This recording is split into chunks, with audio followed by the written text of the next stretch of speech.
All aboard. The Sun King is a cruise ship. It is sailing around the Caribbean. There are a lot of tourists on the ship. Most of them are from the United States, but some of them are from Canada and Latin America. It's the 7th day of the cruise, and their ship is sailing from Venezuela to Barbados. All of the passengers and most of the crew are on deck for the captain's party.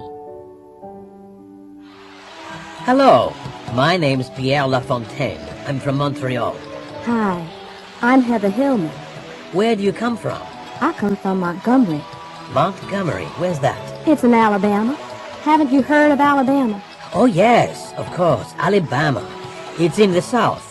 I've never been to the South.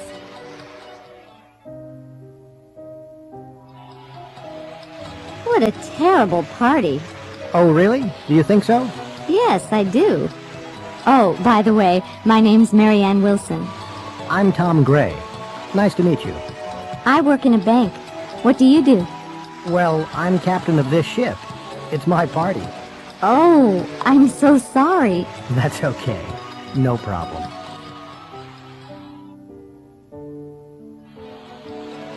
Would you like another drink? What? Would you like another drink? Oh, yes, please. I'd like some orange juice. With ice? No, thanks.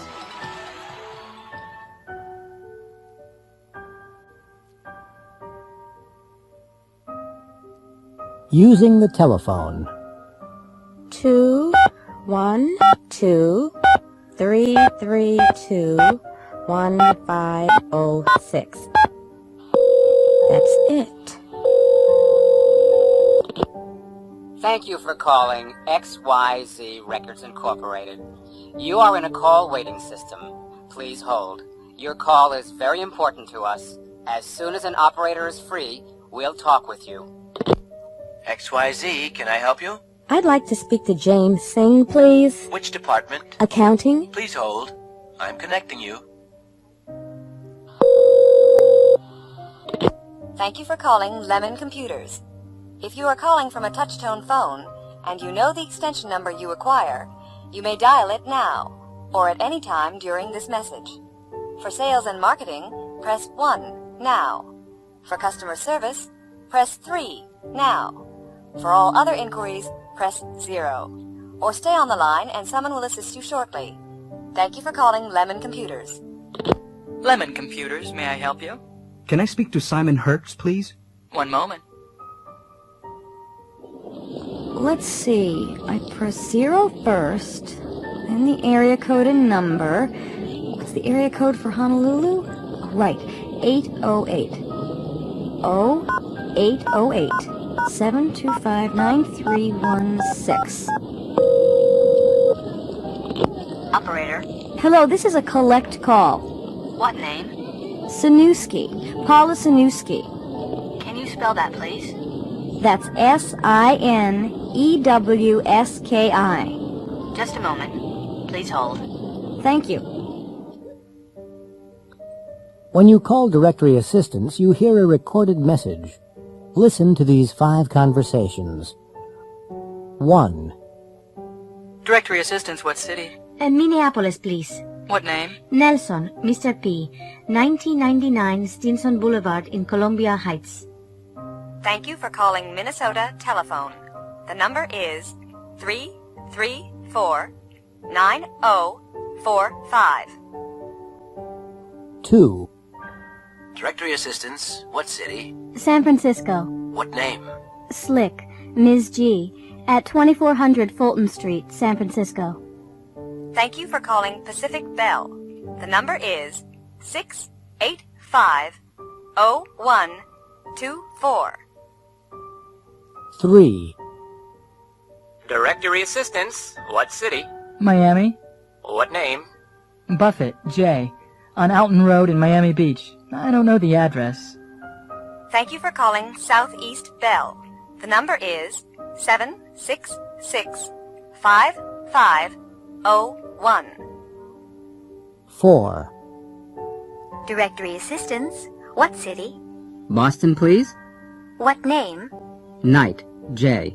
It's somewhere in the Jamaica Plain area? There's a J night on Arbor Way. That's the one. Thank you for calling New England Telephone. The number is 552-7136. 5. Directory assistance, what city? Chicago. What name?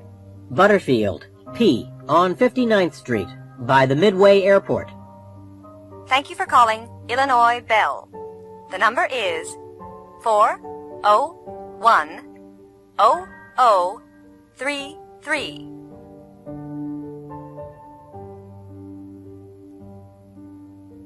Fizz is fantastic. Meet Mr. and Mrs. Lopez of San Antonio, Texas.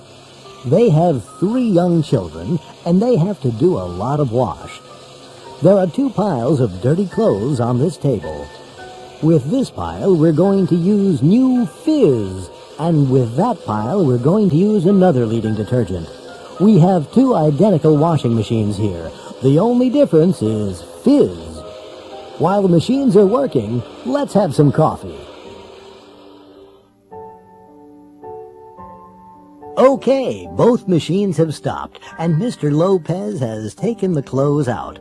Well, Mr. Lopez, what do you think? Well, we washed these clothes in Fizz, and those clothes in the other detergent. Can you see any difference? I sure can. These clothes over here are much cleaner, and they're whiter and softer than those over there. These clothes? We washed these clothes with new Fizz.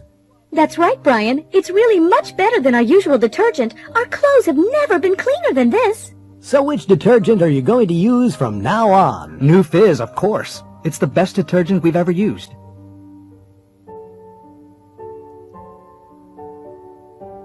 Olympic Update. It's time now for our Olympic update, coming to you live by satellite from the Olympic Games. Here's our reporter, Pat Sweeney. This is the Olympic swimming pool at the center of the Olympic complex. The most important event today was certainly the women's 200-meter freestyle competition. An American, Sierra Kennedy, was first and won the gold medal. She swam the 200 meters in a new world's record of 1 minute, 56 seconds. The United States won 2 gold medals yesterday and 3 the day before. So in the first 3 days of the Olympic Games, the American team has won 6 gold medals. Here you see Jack Lumber from Canada. This morning, he won the men's javelin final. On his first try, he threw the javelin over 100 meters. Nobody has ever done that before. A new world record. Unfortunately, there was nearly a terrible accident in the javelin event. Harvey Jones, the American competitor, slipped when he was throwing his javelin, and it hit a judge in the foot. Luckily, the judge was fine.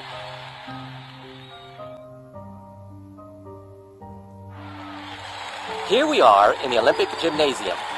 Olga Ivanov, the 15-year-old Russian gymnast, has just finished her routine. We're waiting for the results now. And here they are. She has an average of 9.5 points. That's the best score today. Olga's won the gold medal.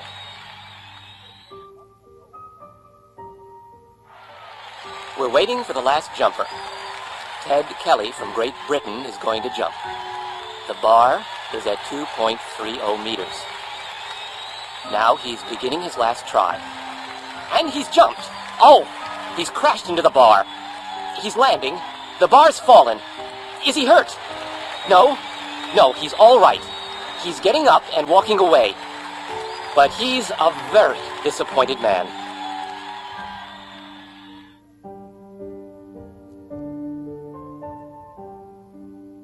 Waiting for a friend. What's the matter, Debbie? I'm waiting for a letter from Nick. It wasn't here yesterday, and it isn't here today either. Don't worry, honey. It'll be here tomorrow. Will it? I don't know. The next day.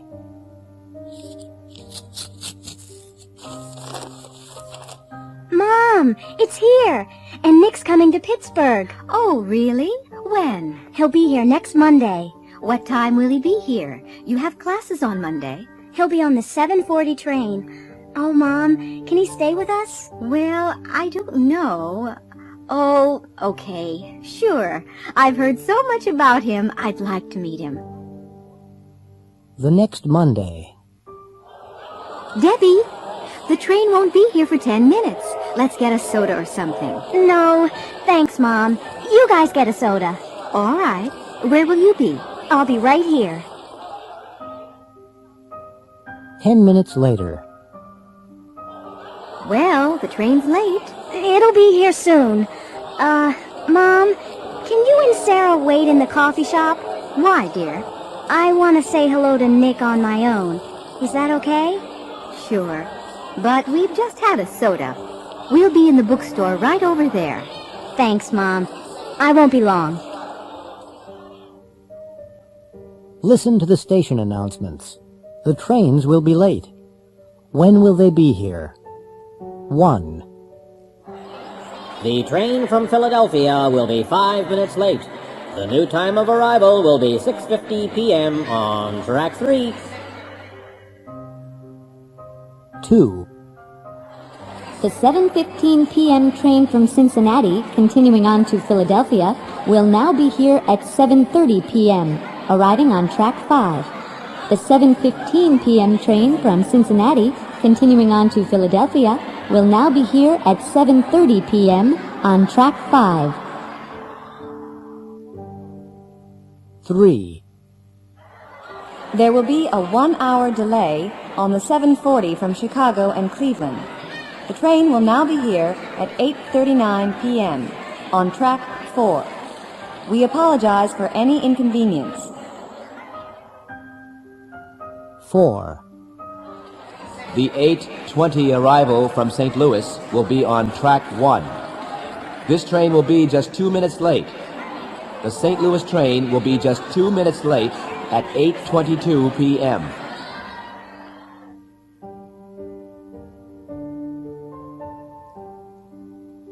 Monday morning.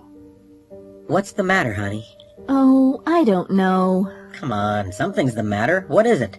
It's just life. It's so boring. It's not that bad. We have 2 wonderful children. That's right, we do. And we never have any time with them. Well, we both have to work, hon. We need the money. Okay, but it's all right for you. I'll leave in 5 minutes, but you'll be here all day. I won't be home till 6. Sure, but your day will be interesting, and you'll meet people. I'll be here in front of the computer screen all day. I won't talk to anyone. You're a computer programmer, Dan. That's your job. You're lucky. You can work at home. Yeah, but you like your job, Rosie. You really do. What? Who will I meet today? Tell me that. What will I do? I'll tell you, Dan. I'll get on the same train, then I'll go to the same office. I'll speak to the same boring people, and I'll listen to the same stupid jokes. I'll get the same train home, then I'll get home and help the kids with their homework. I'll cook dinner, honey. I always do. Yeah, but I'll wash the dishes. Then we'll watch TV again. You'll be tired and we won't talk. Then we'll do the same tomorrow. What a life! Today, tomorrow, this week, next week, this month, next year, forever! It's just Monday morning, Rosie. You'll feel okay tomorrow. Will I?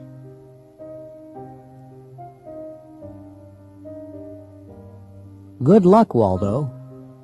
Good evening, and welcome to Channel 35 News. A 66-year-old Monterey man, Mr. Walter Busby, is in the studio with us. Mr. Busby is a retired bank clerk. Tomorrow morning, he will begin a fantastic voyage. He and his wife, Betty, are going to sail from Monterey, California, to Australia. That's 7,000 miles across the ocean, in a small motorboat. Now, Walter. Please, call me Waldo. All my friends call me Waldo. All right, Waldo. Why are you doing this? Well, I haven't seen my son for 10 years. He lives in Australia, and we've never seen our grandchildren. But your boat isn't very big, Waldo. Will it get to Australia? Oh, yes, I think so. It'll get there all right. It'll take a long time, of course, but we're not in a hurry. I just retired, you see, and we'll stop on the way. Where will you stop? Do you know? Oh, yes. We have a map. Here it is. We'll stop at several places. We'll need food and gas. Ah, yes, food. What'll you do about food? No problem. We'll catch fish. I see. And water? That won't be a problem either. It'll rain. It rains a lot at sea, you know. Will you take a radio with you? No. We never listen to the radio. We don't like pop music. We like some peace and quiet. We'll take a lot of books. Well, actually, I meant a two-way radio. How will you navigate? Will you use a compass? A compass? No. We won't need a compass or a radio. We'll navigate by the sun and stars. I got a book from the library. Well, good luck, Waldo. You'll certainly need it. Listen to the news report.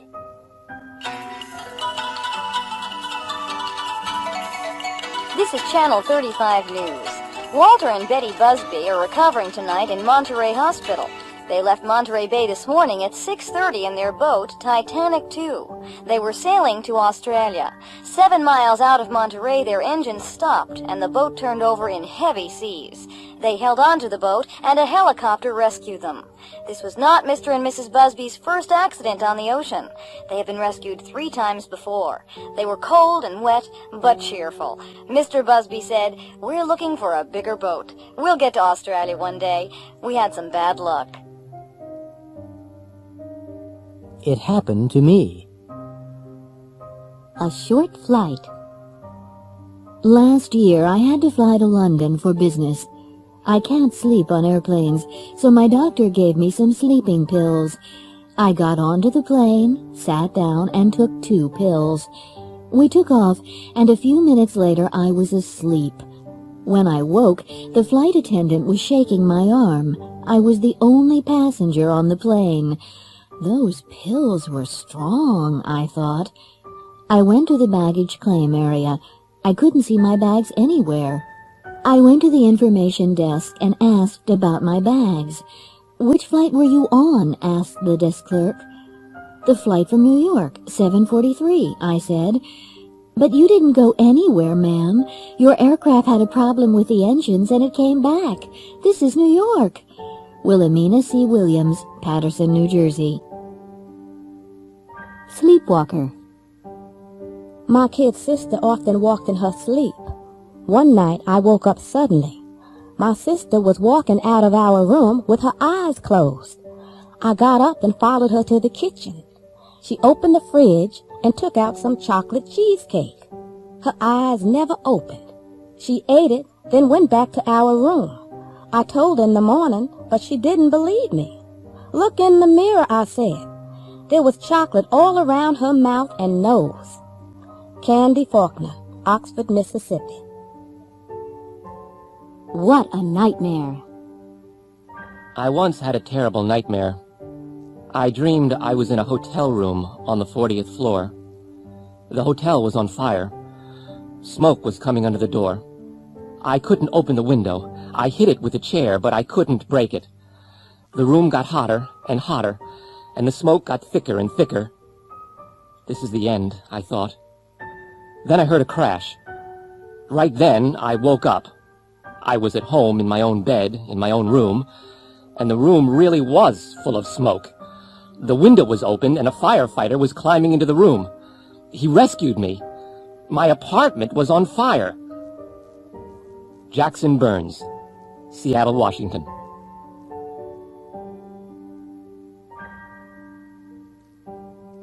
At a drugstore. Can I help you? Yes, thank you. I have a terrible headache. How long have you had it? About 2 or 3 hours. Well, try these pills. Take 2 every 4 hours. Thank you very much. You're welcome. Could I have a box of throat lozenges, please?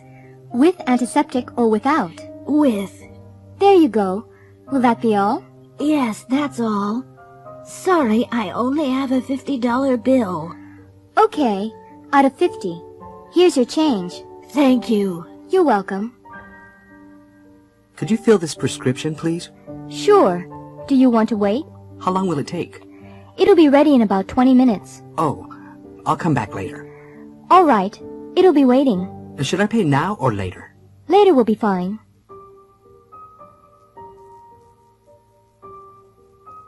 Superstar. Come in. Yes, Miss Baloney? No, Gary. I don't want you. Who do you want, Miss Baloney? I want Marvin, and I want him right away. Okay, I'll go and find him. Marvin? Did you want to see me, ma'am? Yes, I wanted to see you 20 minutes ago. I'm sorry, I was in the garage. I want a car this afternoon. Which car do you want to take? The stretch limo, the Rolls Royce, or the Ferrari? The stretch limo. Where do you want to go, ma'am? The recording studio. What time? The recording session begins at 2. We'll leave here at 1:30. Okay, Brandon. Can you hear me? Sure. I want you to play electric piano on this one. No problem. And I want Jared to play acoustic guitar. I want him to play real loudly, okay? You got it. And find Tanya and Sophie. I want them to sing doo-wops. Excuse me? You know, the chorus. Doo-wop dee diddy diddy dum dee doo.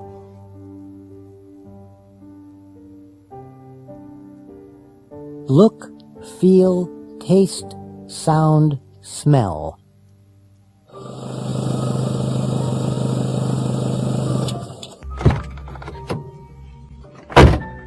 I like your car, Jackie.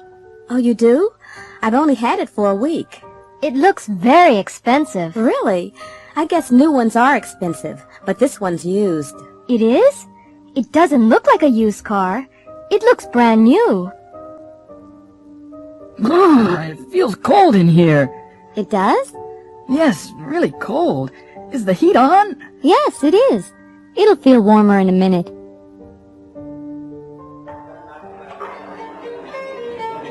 Waiter, Yes, sir. these vegetables aren't fresh.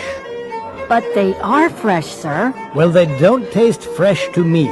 I want you to get the manager.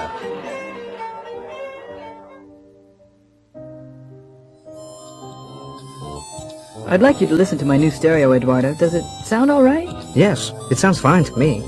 I think the bass is too loud. No, it sounds perfect. It sounds better than mine.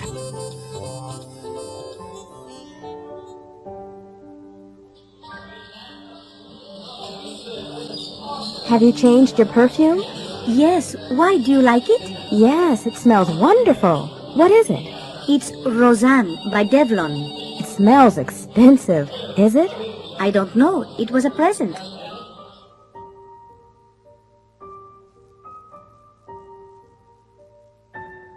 A science fiction story. The spaceship flew around the new planet several times. The planet was blue and green. They couldn't see the surface of the planet because there were too many white clouds. Then the spaceship descended slowly through the clouds and landed in the middle of a green forest. The two astronauts put on their spacesuits, opened the door, climbed carefully down the ladder, and stepped onto the planet.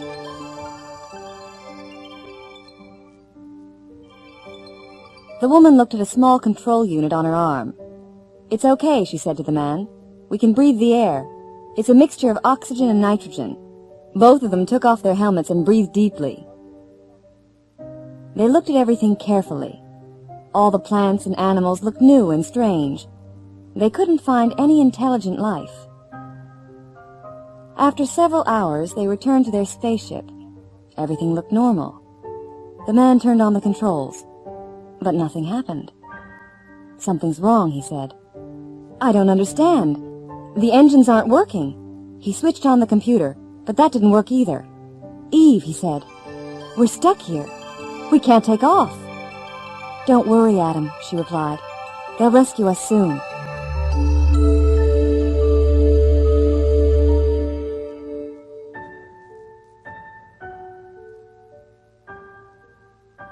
It's too hot. In the hotel coffee shop. Come on, Kim. Hurry up and finish your coffee. We have to catch a taxi to the airport. We'll be late. I can't hurry. This coffee's too hot for me to drink. Why don't you put some cold milk in it? Milk? I don't take milk in my coffee. Oh, okay.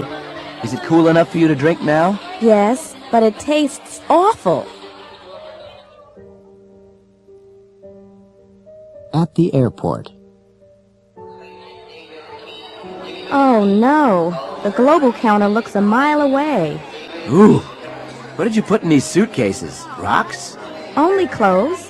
Why? Are they heavy? Yes, they are. The taxi driver managed to carry them.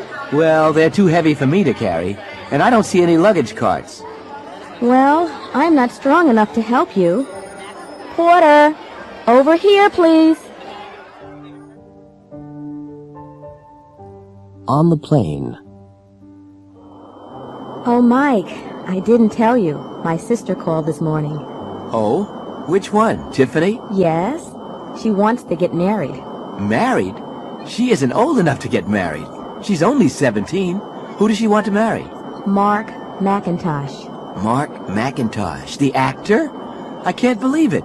He's too old for her. He's over 60. I know, but she loves him.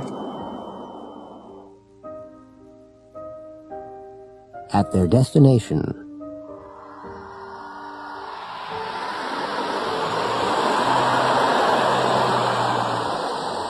Oh, no. There goes the last bus. Well, let's walk to the highway and catch a different bus. It's a mile away. That's too far for me to walk. Let's take a taxi. Another taxi. We aren't rich enough to go everywhere by taxi. Mike, haven't you forgotten something? What? We have 3 suitcases. Do you really want to walk? You're right. Taxi!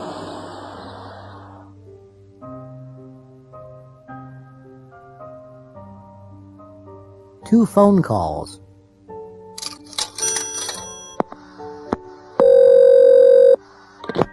Hello? Vicky, is that you? Uh-huh. Who's this? It's Randy. Randy? Randy who? What do you mean, Randy who? Randy Dixon, of course. Oh, Randy. I'm sorry. Yes. We had a date last night. Where were you? I waited for 2 hours. Oh, I'm sorry, Randy. I couldn't come. Couldn't come? Why not? Well, I had to wash my hair. Wash your hair? Why didn't you call me? I wanted to call you, but, I couldn't remember your phone number. It's in the phone book.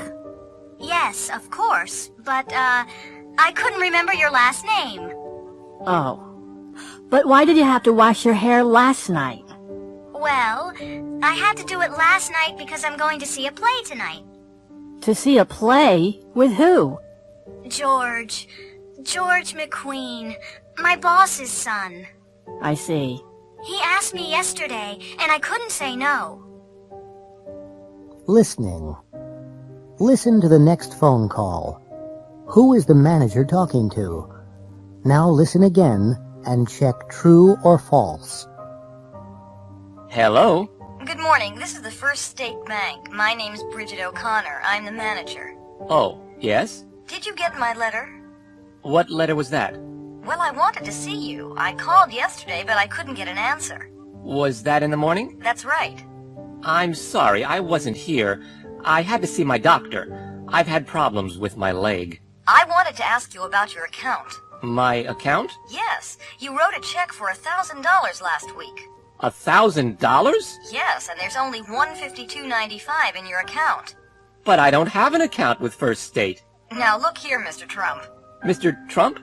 Who's Mr. Trump? I'm not Mr. Trump. I'm sorry, is this 848-3592? Say that again.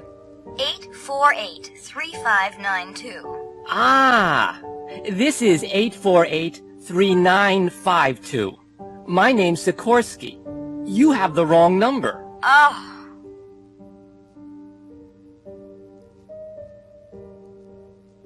Army Recruiting Office. Good morning. Are you the new janitor of the building? Janitor? No, not me. I want to join the army, man. What? You in the army? Yeah, I want to be a soldier. This is the army recruiting office, isn't it? Well, yes. Sit down, son. Thanks, man. Now, why do you want to be a soldier, Mr. what's your name, son? Corona. Frankie Corona. Well, I saw the commercial on TV last night. It looked pretty good. Vacations, money, travel, education, a pension. I see. Yes, it's a good life in the army. Terrific! Now, do you have any questions? Let's see. Yes, will I have to get a haircut? Oh yes, you'll have to get a haircut and wear a uniform. A uniform? I've never had to wear a uniform before. Oh yes, and you'll have to obey orders. But you won't have to clean latrines. What are latrines? Toilets. I've never had to clean toilets. What about the work? Will I have to work hard? Oh yes, you'll have to work hard, all right. And what about education? Oh yes, there are a lot of opportunities. Maybe you'll be a computer programmer or a communications expert one day. Okay, I'd like to join. All right, just sign here, Frankie. There you go, man. Frankie Corona. Corona. Huh? Stand up. Stand up straight, Corona. Now, march. Left, right, left, right. You're in the army now.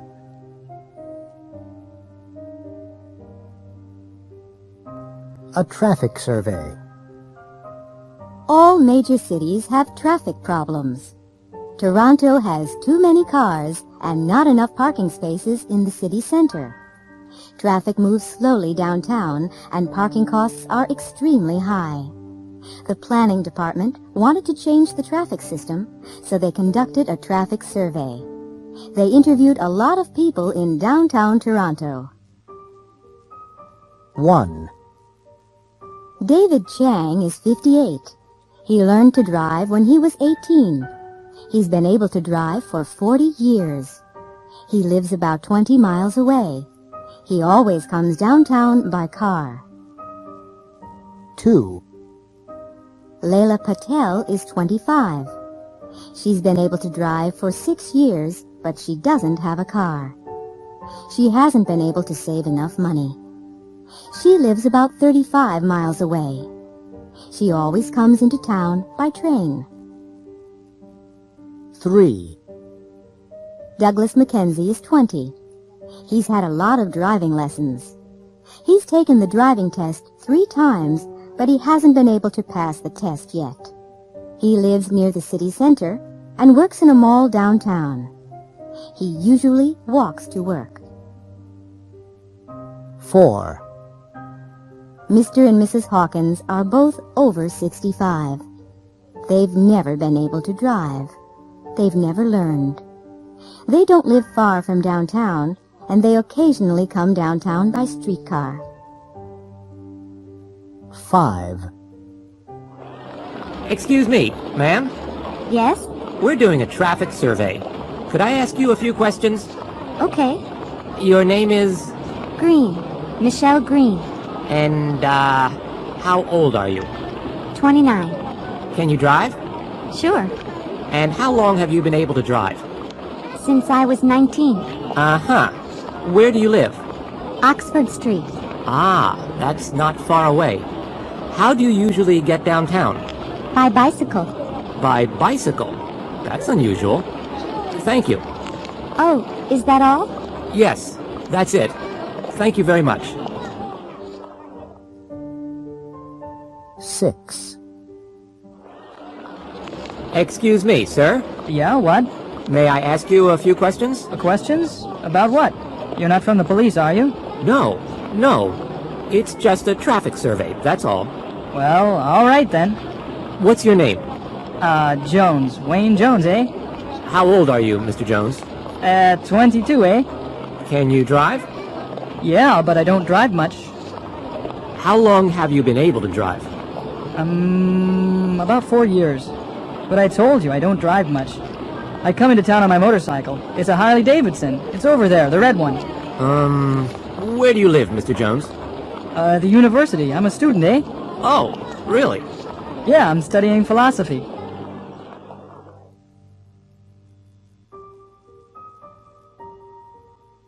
changes.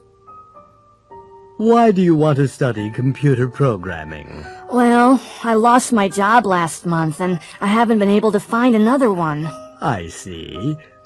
Do you have any money? Well, some, and my girlfriend will be able to help me. Good. The course costs $2,500. Ooh, will I be able to find a job as a computer programmer? Oh, sure. You'll be able to get a good job and make lots of money. Please sign here. This is the room. Do you like it? It's very nice. Is it quiet? I'm a writer. You'll be able to work with no problem. There's almost no noise here. Will I be able to use the kitchen? Yes, of course. Fine. It looks good. What's that? Oh, that's just our neighbor. He works on old cars. He's usually quiet. Have a seat, Jim. You work in the mailroom, right? That's right. I want to transfer to the International Sales Division. Why do you want to join the International Division, Jim? Well, I don't really. I just want to travel to Latin America. How good is your Spanish? Spanish? I've never been able to learn Spanish. Well, what will you be able to do in the International Sales Division? I don't know, but I won't be able to work very hard. I have a bad back.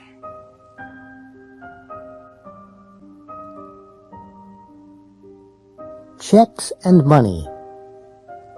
Next. Good morning. Good morning. I'd like to cash this check, please. Okay, $200. Oh, you haven't signed it. Really? Oh, I'm sorry. There you go. How would you like the money? 20s, please. Oh, and could I have $20 in smaller bills? Sure. 20, 40, 60, 80, 100, 120, 140, 160, 180, 190, 195, 6, 7, 8, 9, 200. I'd like to get this, but I don't have enough cash on me. Do you take traveler's checks? Yes, of course. Good. Here you are. Thank you. I'll need some identification, too. Sure. Is my driver's license all right? Yes, that's fine. Just sign and date it. I have a stamp with the store's name.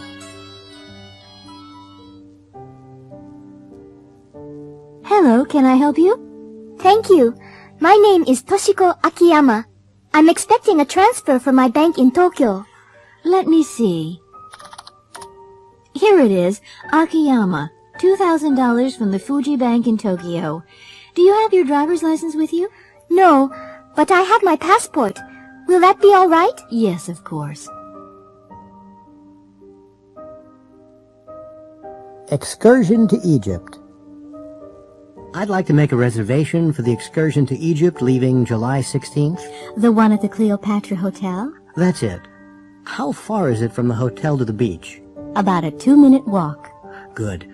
How hot is it in Egypt in July? About 32 degrees centigrade. That's 90 degrees Fahrenheit. And that is the Great Pyramid. Oh yes, it looks very high. It's about 137 meters high. How long are the sides? They're 230 meters long. Wow. How old is it? It's almost 4,500 years old. We're going through the Suez Canal now. It doesn't look very wide. How wide is it? About 60 meters wide and 160 kilometers long. Really? This is a big ship. How deep is the canal? The average depth is about 10 meters. Hello, Mr. Harris. Are you coming on the bus trip to Cairo tomorrow? Yes. How far is it? It's about 150 kilometers. How long will it take to get there? About 3 hours.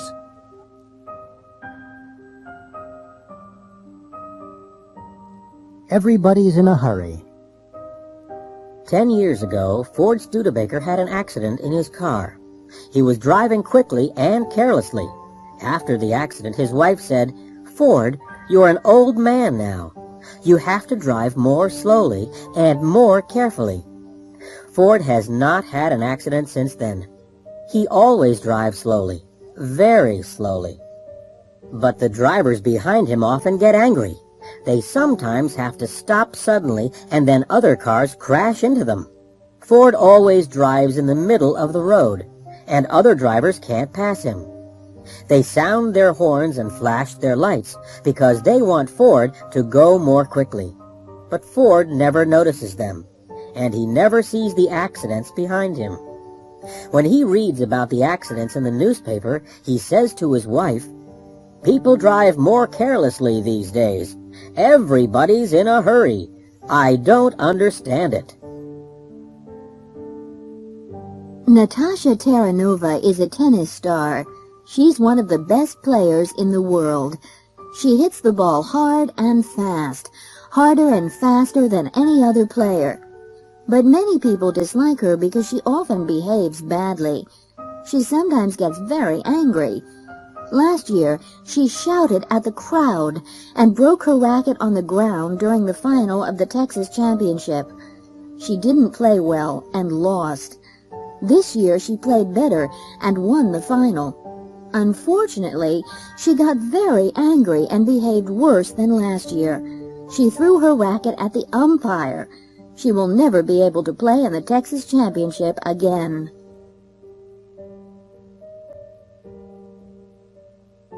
A day off. Al Bellini works for an import-export company in Los Angeles. One morning last summer, Al called his office at 9 o'clock. His boss, Ralph Vasquez, answered the phone. Hello, Ralph Vasquez. Hello, Ralph. This is Al Bellini. Oh, hi, Al. What's up? I don't think I can come to work today, Ralph. Oh, what's the problem? I've got a very bad sore throat. Yes, you sound sick. Yes. I'll stay in bed today, but I'll be able to come tomorrow. That's all right, Al. Stay in bed until you feel well enough to come to work. Thank you, Ralph. Goodbye. Bye, Al. Ralph liked Al a lot. At 12:30, he got into his car, drove to a store, and bought some fruit for him. He went to Al's apartment and rang the doorbell.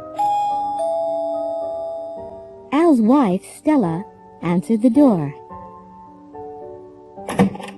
Oh, Ralph. Hello. Come in. How are you? Fine, thanks, Stella. I've come to see Al. How is he? He doesn't look very well. I wanted him to see the doctor. I'll go in and see him. Hi, Al. Oh, hi. Hi, Ralph. Have a seat. I've brought some fruit for you, Al. Thanks a lot, Ralph. Well, I was in the neighborhood anyway. How's your throat? It seems a little better. I'll be okay tomorrow. Good, good. Take care. Goodbye, Al. Bye, Ralph. Thanks for coming by. At 3 o'clock, Ralph locked his office door and turned on his portable TV. He wanted to watch an important baseball game. It was the Atlanta Braves versus the Los Angeles Dodgers. Both teams were playing well, but neither team could score. The crowd was cheering and booing. It was very exciting.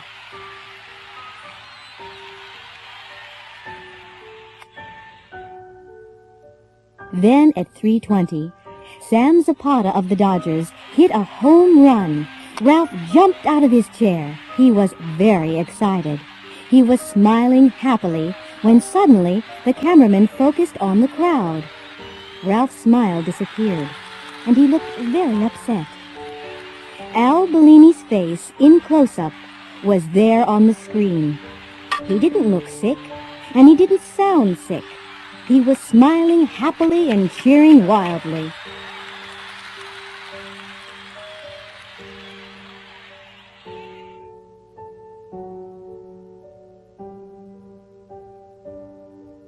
Applying for a job.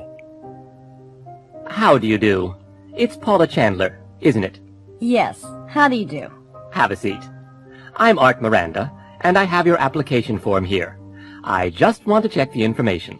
Fine. Sure. You're applying for the position of Export Sales Representative. aren't you? Yes, I am. You aren't from Connecticut, are you? No, I'm not. I'm from Massachusetts. You got a bachelor's degree in business administration at college, didn't you? Yes, that's right. But you didn't get a master's degree, did you? No, I didn't. And you have worked in international sales, haven't you? Yes, I have. I've been a sales representative in Mexico and Central America. But you haven't worked in Brazil, have you? No, I haven't, but I'd like to. You can speak Spanish, can't you? Yes, I can.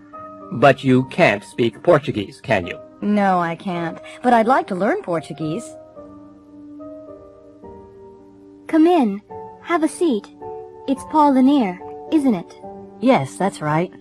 Well, I've looked over your application. Can I just check the information? Yes, of course. You're applying for a secretarial job. Yes, a bilingual secretarial job. You aren't from Bridgeport. No, I'm from Fairfield. And you went to school in Fairfield. That's correct. Fairfield High. But you didn't go to college. No, I didn't. You can speak French well.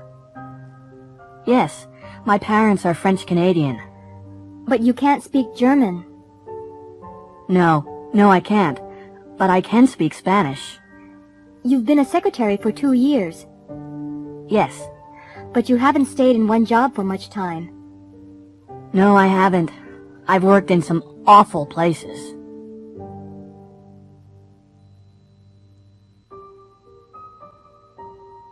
Disasters. Good evening. Our program tonight is about disasters. This year there have been fires, earthquakes, and volcanic eruptions. All our guests tonight have survived disasters. Hello, I'm Susan Fisher-Diaz. I live in Chicago. I was working in my office on the 28th floor of a skyscraper. I was dictating some letters to my secretary when the fire alarm rang. I rushed out to the elevator, but it wasn't working. The stairs were full of thick smoke. We couldn't go down, so we had to go up to the roof. When we got there, some people were waiting calmly. Others were shouting and screaming wildly. A helicopter managed to land on the roof and rescued 6 of us before the roof collapsed. My name's Linda Reed. I was on vacation at the Med Club on Patapita, a small island in the South Pacific. I was taking a nap when the volcano erupted. The noise woke me up. I looked out of the window. Everybody was running toward the harbor. I threw on my robe and ran to the harbor too. I managed to get on a cruise ship. It was leaving when the lava hit town. Hi, my name's Richard Ching. My wife and I were staying with friends in Santa Librada near Los Angeles. We were having dinner when the earthquake began. Everything shook. All the plates and food fell on the floor. We were picking everything up when the ceiling fell in. Fortunately, we were under the table and survived. We had to wait for hours before help arrived.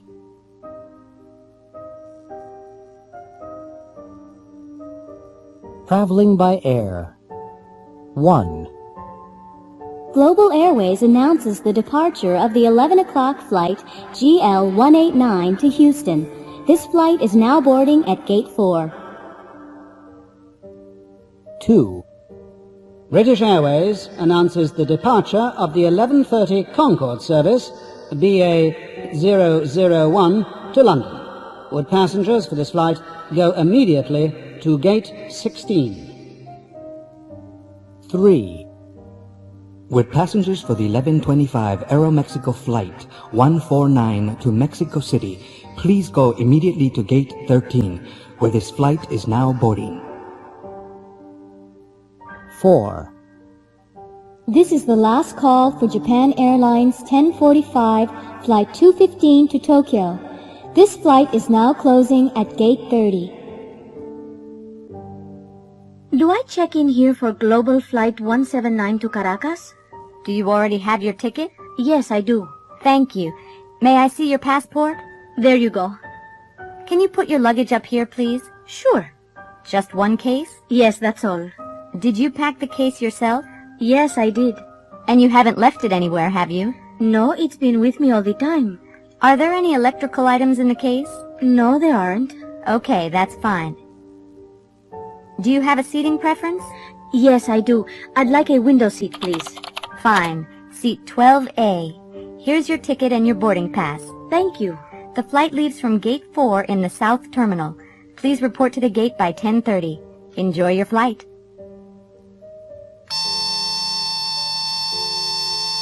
Excuse me, ma'am. May I see the contents of your pockets? Of course. Thank you. Put everything in this container. Now, please go back and come through the detector again. Sure. Oh, wait, it's my metal comb. Here it is. That's fine. Put it with your other things. Now come through again. Good morning, ladies and gentlemen. This is your captain speaking. I'd like to welcome you all aboard Global's Flight 179 to Caracas. We're now flying at an altitude of 33,000 feet, and our speed is approximately 500 miles per hour. We'll land in Caracas in 3.5 hours at 1:20 local time. The temperature in Caracas is a sunny 87 degrees Fahrenheit, about 31 degrees Celsius. In a few minutes, you'll be able to see the Gulf of Mexico on our left. Our flight attendants will serve lunch in a few minutes. Enjoy your flight, and thank you for choosing Global.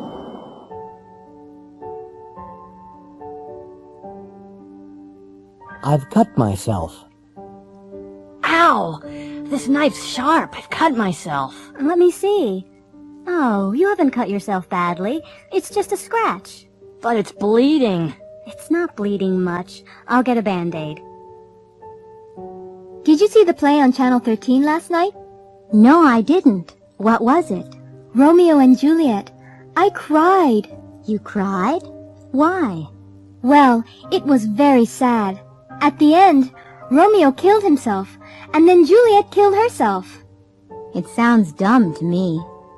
Why did they kill themselves? For love. Oh, they were dumb, weren't they? My guests tonight are the rock stars MC Malone and TNT Cats. Hi, Sid. We're happy to be here. You both play the guitar and sing very well. How did you learn?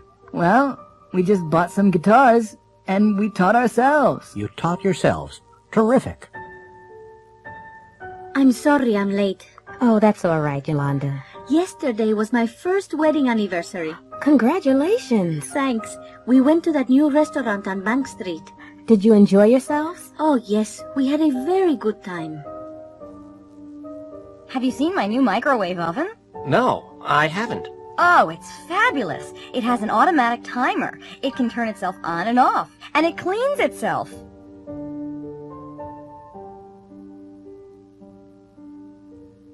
Choosing a pet. Hello, how are you today? Can I help you? Yes, I'm looking for a pet for my son.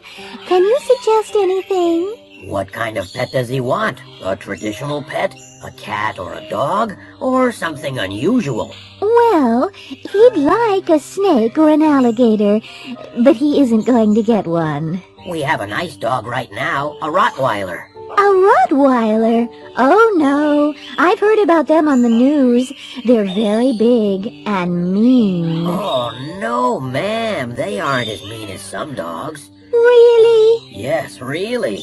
Last week we had a small dog here. It was only as big as your purse, but it was as mean as the devil. It bit me 3 times. Let's forget dogs, then. What about a cat? A cat.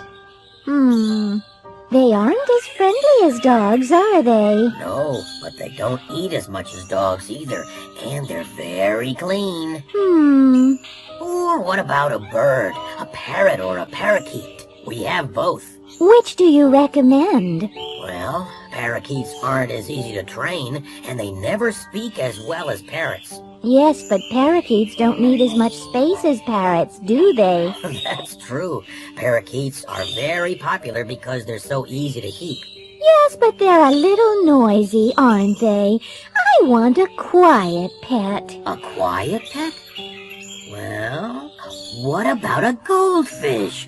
There's nothing as quiet as a goldfish.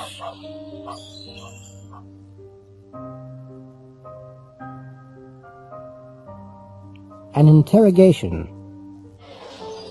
You're John Patrick O'Brien. Yes, I am. You sell used cars. Yes, I do. And other things. You live on Staten Island. Yes, I do. I live in Richmond Town. You went to the races at Montvale yesterday. That's right. You weren't alone. No, I wasn't. I was with my friend, Bobby Ann Chase. But you're married. O'Brien. No. Who told you that? You left your apartment at 11 o'clock. Yes, about 11. You were in your Cadillac. Yes, I was. You didn't stop for gas. No. You had lunch at a Chinese restaurant. No, we didn't. We had lunch at a fast food place. You don't remember the name of the place. No, I'm afraid I don't. You had fried chicken. No, we got some hamburgers to go and ate in the car. You got to Montvale Racetrack in time for the first race. Yes, correct. You were very lucky. Yes, I really was. You won $50,000. I can't remember exactly how much. There was $50,000 in your apartment. Was there? You don't know where Bobby Ann is now. No, I'm not her husband. But you left her in Midtown Manhattan because she wanted to buy some clothes. Yes, that's right. It's interesting. O'Brien, you have a very fast car. What do you mean? The last race at Montvale started late, and it didn't finish until 25 after 5. So you drove from Montvale on Long Island to Midtown Manhattan to Staten Island in 35 minutes. At rush hour. That's impossible. O'Brien.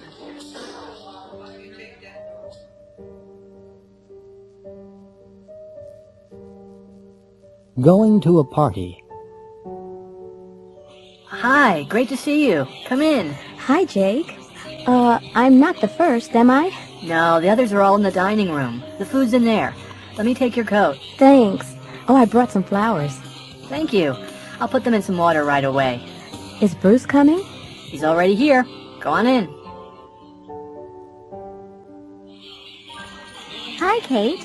I like your dress. Thanks. Have you seen Bruce? Bruce? Oh, yeah, Bruce.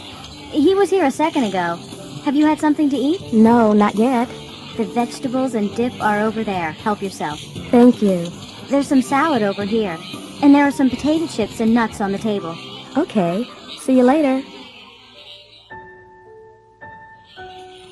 Hello, Kate. Not dancing? No, I'm just hanging out. You didn't see Bruce in the kitchen, did you? No. Oh. Hey, this is a great song, isn't it? Do you want to dance? Sure, why not? Well, here's your coat. Thanks for coming. It was nice of you to invite me. I really enjoyed myself. Good. You've got to come to Jake's birthday party next month. Okay. What happened to Bruce, do you know? He left early, I think. I didn't see Michelle either. No, I think she left early too. Oh well. Thanks again. Bye.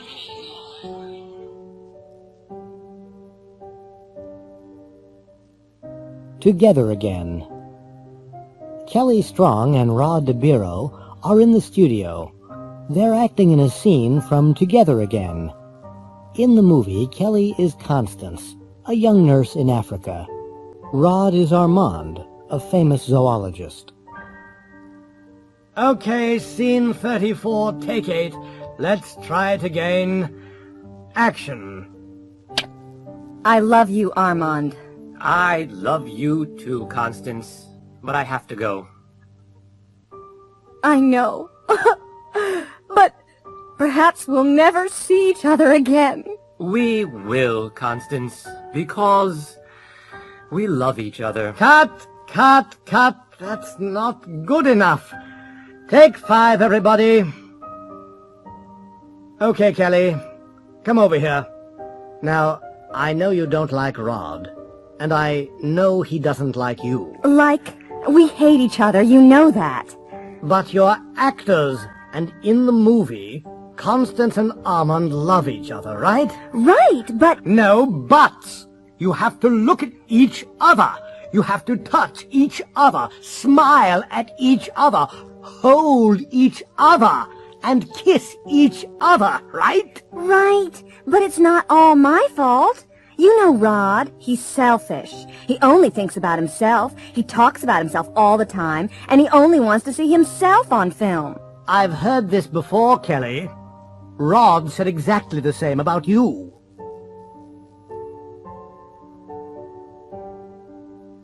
So am I. I'm taking my vacation next month. Really? So am I. I need a change. So do I. I'm tired of the same office and the same people every day. Right. Where are you going? Florida. Oh, really? I went there last year. So did I. We always stay on the Florida Gulf Coast. We never go to Miami or Palm Beach. No, neither do I. It's too crowded there.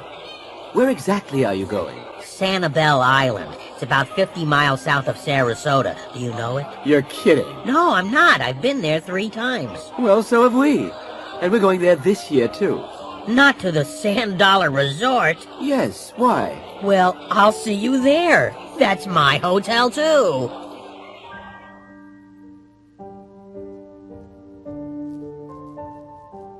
A family problem. Vassar College, Poughkeepsie, New York, 12601, May 5th. Dear Daddy, thank you very much for the birthday present.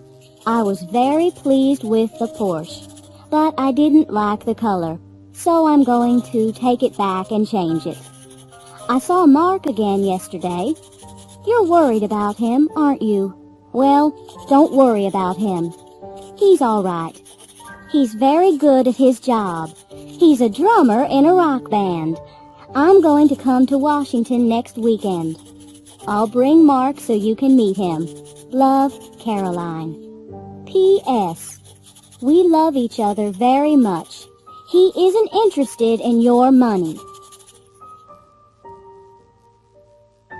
May 15th. Dear Caroline, I'm sorry about last weekend. I was very upset with Mr. Rodberg. I can't call him Mark, but he was very rude to me. I'm not a stupid old fool. I'm tired of dumb young men. I couldn't talk with him about anything. You love him, I know. I just feel sorry for you. And I'm worried about your future.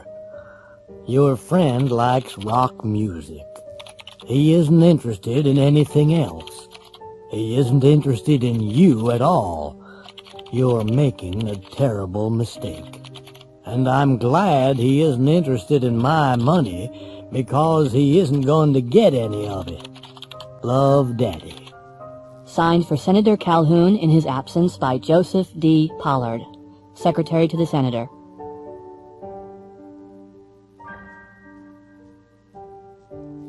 The Yes-No Contest. Hi there, I'm Barry Smiles. Welcome to the Yes-No Contest. Our rules are very simple. I'll ask you questions for 30 seconds. You must answer, but you can't answer with yes or no. You can't nod or shake your head either. Now, here is our first contestant, Ann Mock from Palm Beach, Florida. What's your name? Ann Mock. Where are you from, Ann? Palm Beach.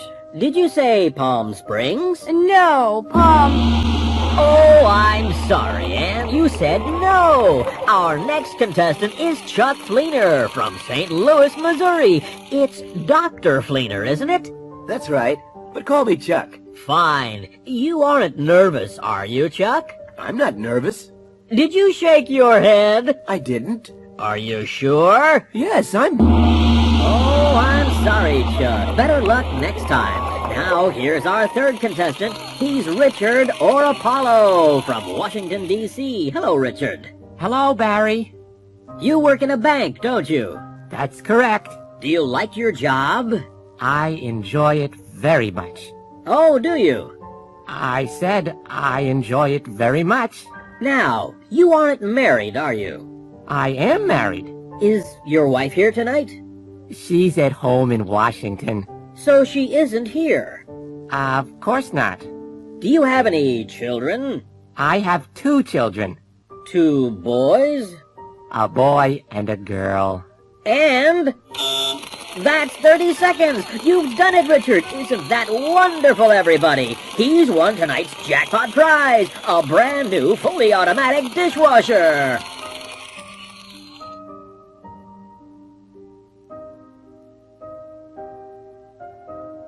I used to. Hello, Tom. This is your dad. Your old dad in the nursing home? Why aren't you here? Oh, hi, Dad. I'm very busy. I can't visit you today. I'm sorry, Dad. Tom. You used to visit me. You used to take me to the movies. You used to bring Barbara and the children. I'm sorry, Dad.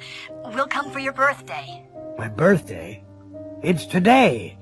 You didn't even send a card. I'm writing a new will. Reggie, you used to be the best baseball player in the National League. Are you going to come back and play again? No, I'm not. No way. Why not? Well, baseball used to be the most important thing in my life, but it isn't anymore. I used to practice every day. I never used to go out or eat big meals or stay up late. Why has your life changed, Reggie? Well, I was poor then, but I'm not now. I don't need to play baseball anymore. Mom? What? There's a terrific movie downtown. Really? What is it? Space Cop. Are you going to see it? I'd like to. All the other guys are going, but I don't have any money. Okay. How much do you want? $10. $10? When I was your age, I used to get $2 for the movies. I know. And you used to walk 5 miles to school, and you used to cut wood. And I used to talk to my mother with respect.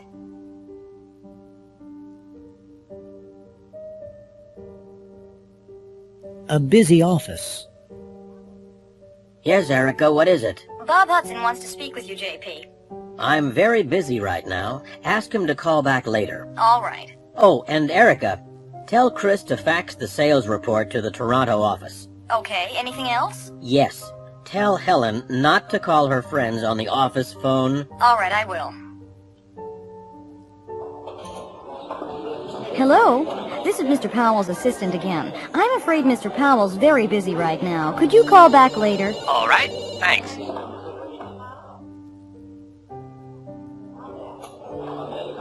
Oh, Chris? Yes, Erica? JP wants you to fax this report to Toronto. Okay, I'll do it later. No, Chris, do it now. I know it's important. Helen, did you call your friend on the office phone yesterday? Well, yes, I did. But it was urgent. I think JP heard you. He wasn't very pleased about it. Don't use the office phone for personal calls, okay? Yes. Okay, Erica. I won't do it again. I'm sorry. Erica, did you speak with Bob Hudson? Yes, I did. I asked him to call back. He says he'll call you later. Fine. Has Chris faxed that report yet? Not yet, but I told him to do it immediately. I think he's doing it now. Good. Did you tell Helen not to call her friend from here? Yes, I told her not to use the office phone for personal calls. She says she won't do it again. I'm sure she won't. Well, I hope you're right. Her friend is working in Saudi Arabia.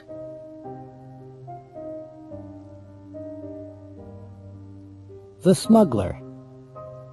Latka was a customs officer in Europe. He used to work in a small border town. It wasn't a busy town, and there wasn't much work. The road was usually very quiet, and there weren't many travelers. It wasn't a very interesting job, but Latka liked an easy life. About once a week, he used to meet an old man. His name was Spevna. He always used to arrive at the border early in the morning in a big truck. The truck was always empty. After a while, Latka became suspicious. He often used to search the truck, but he never found anything. One day, he asked Spevna about his job. Spevna laughed and said, "I'm a smuggler." Last year, Latka moved to the United States. One night, he was having dinner in a restaurant in Los Angeles. On the other side of the restaurant, he saw Spevna drinking champagne. Latka walked over to him. Hello there. Hi. Do you remember me? Sure, of course I do. You're a customs officer. I used to be, but I'm not anymore. I retired last year, and I live with my daughter in Los Angeles now. I often used to search your truck in the old country. But you never found anything. No, I didn't. Can I ask you something? Of course you can. Were you a smuggler? Of course I was. But the truck was always empty. What were you smuggling? Trucks.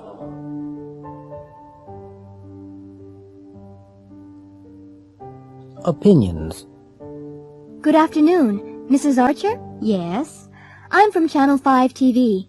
We're doing a survey. Oh, really?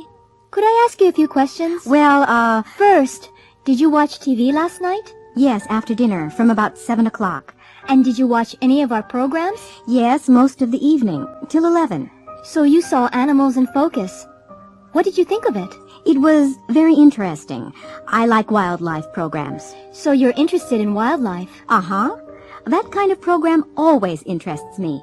It's very difficult to film animals, you know. What about your husband? Did he watch it? Only for about 5 minutes. He's not interested in animals. Look, I'm very sorry, but I have to pick up the kids from school. Are there many more questions? Oh, I'm sorry. I'll give you the questionnaire.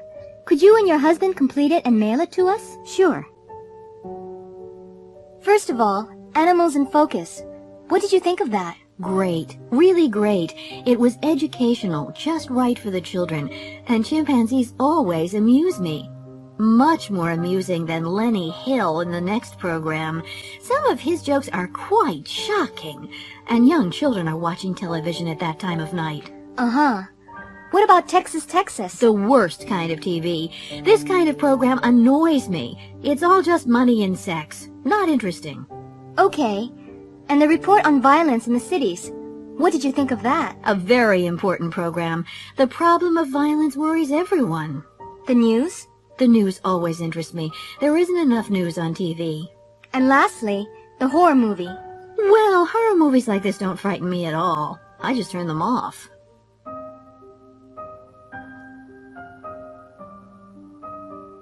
Advice. Hi, Keith. How's it going? Oh, hi. You don't look very happy. What's up? Oh, nothing really. I bought these jeans about 2 weeks ago, and they're too tight. I have to lose weight. Maybe you should go on a diet. Sure, but what kind of a diet? You should eat lots of salad and fruit. I hate salad. I prefer meat and French fries. And I love candy. There you go. You shouldn't eat too much meat, and you shouldn't eat candy at all. I know, Nick. Believe me, I know. What's the matter, Dario? You're very quiet today. I'm worried about my English. What's the problem? I'm not practicing enough. Why not? Well, it's hard to meet Americans.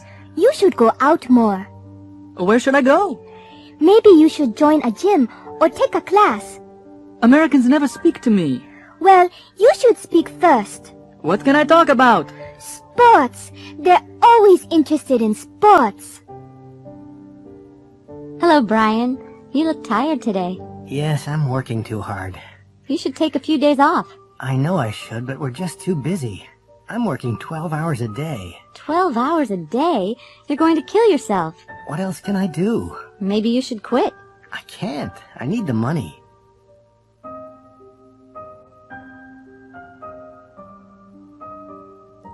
Congratulations. I'm David Burns, and I'm going to announce the winners. Senator Cheryl Adams is going to present the awards, and our first winner is 78-year-old Mrs. Flora Dobson. You all remember her.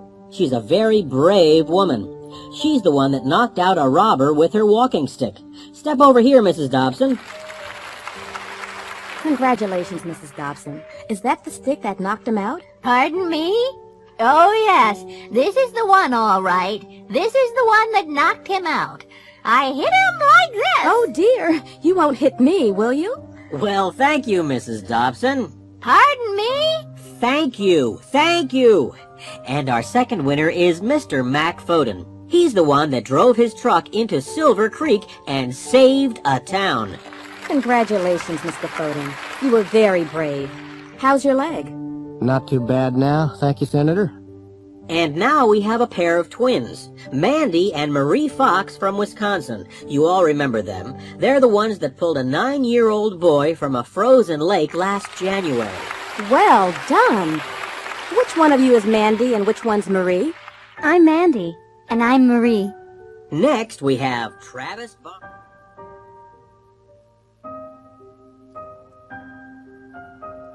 Waiting.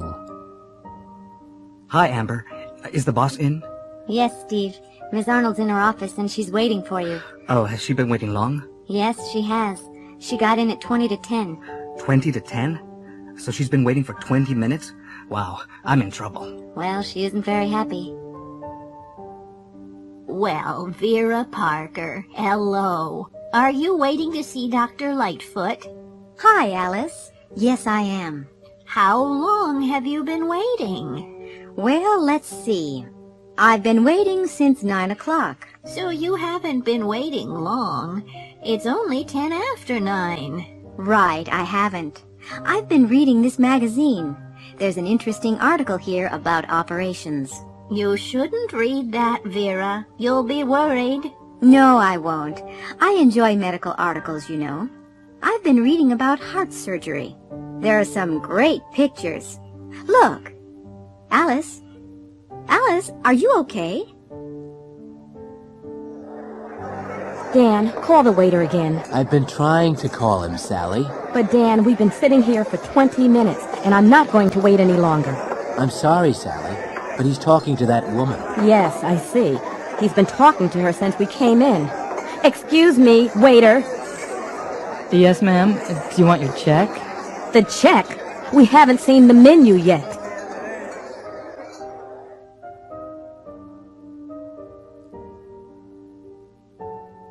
Well, I guess it's difficult to choose just 5 things out of a whole lifetime. I need a little time to think. Well, the most important thing for me was the birth of my son. But I guess everyone chooses a birth. But that really changes your life. That's the biggest change for sure. What else? Strange. I think the assassination of President Kennedy in 1963. That's a long time ago. Really a long time. But I was in high school, and for me, it's like the line between being a kid and, I don't know, growing up. I don't think it changed my life, but I remember it so well. And everything was different after that. So that's 2 milestones then. Oh yes, and the day that I moved into this house. I've lived here for 20 years. I've always loved this house. Then there was my accident. I don't like talking about it, really. I fell down a mountain when I was skiing. I was in the hospital for 6 weeks. I couldn't walk for nearly a year. What else? That's not all. One more. Let me think. This sounds silly. A few years ago, I was in an elevator and it stopped, just like that, between floors. I was alone there for 5 hours. I was terrified. I thought about my life and my family. I still have nightmares about it.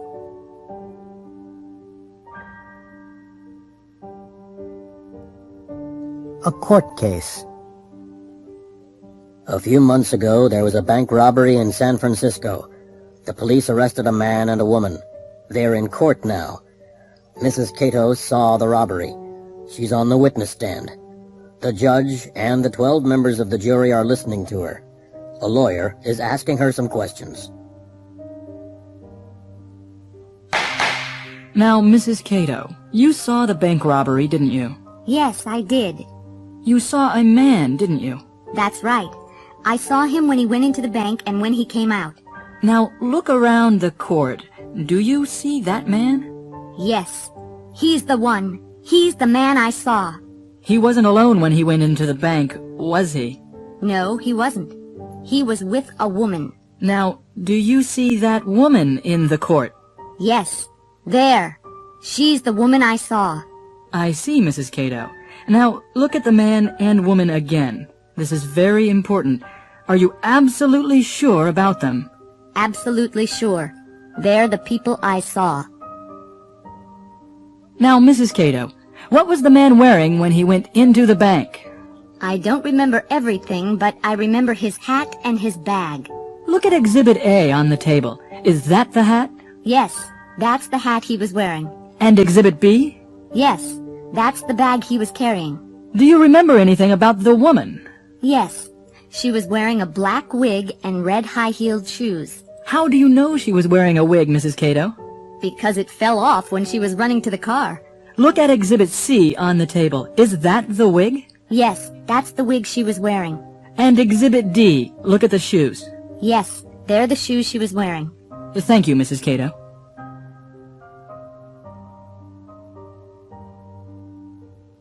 The empty chair. Jerry Streisand, a friend of mine in Boston, almost had a nervous breakdown last year. I told him to go to a doctor. Hello, Mr. Streisand. What's the problem? I'm very tense and nervous, Doctor. I haven't been able to sleep for days. Have you been working hard? Yes, I've been working 12 hours a day. Well, you should take a few days off. Go someplace quiet and peaceful, like Nantucket. It's a quiet island near the coast of... Jerry took a boat from New Bedford to Nantucket and arrived late Friday evening. He rang the doorbell of a boarding house, and the owner, Mrs. Searcy, answered the door. Then she showed him to his room. Jerry was very tired and went straight to bed. He slept well and didn't wake up until 9 o'clock the next morning. Jerry went downstairs for breakfast. Because there weren't any other guests, Mrs. Searcy invited him to have breakfast with her and her daughter Catherine. Catherine was already sitting in the dining room. She was about 13 years old, with long black hair and clear gray eyes. Mrs. Searcy went to the kitchen to make breakfast. Jerry and Catherine looked at each other nervously for a few seconds. There are 4 places at the table. Is there another guest? No, we never talk about the empty place. The empty place? What do you mean? Well, that used to be my father's place. Used to be? I don't understand. My father worked on a fishing boat. 3 years ago, he went out on his boat, and he never came back. What happened to him? Nobody knows. They searched everywhere, but they never found anything. My mother always keeps that place for him, and she makes his breakfast every morning. That's a picture of him, over there on the wall. My mother's been waiting for him for 3 years. Jerry said nothing, but he looked worried. At that moment, Mrs. Searcy came into the room. She poured 3 cups of coffee and put 1 cup at the empty place. Jerry looked more worried, and he stared at the empty chair. Suddenly, he heard footsteps outside the door, and a tall man with a black beard walked into the room. It was the man in the picture. Jerry jumped up and ran out of the room. Who was that? What's the matter with him? I don't know. I don't understand. He's a guest from Boston. He arrived last night after you went to sleep. Catherine, do you know anything about this? No, Daddy, I don't. But he's here because he's very nervous. He says he's hiding here because a tall man with a black beard is trying to kill him. Catherine, have you been telling stories again? Stories? Daddy? Me?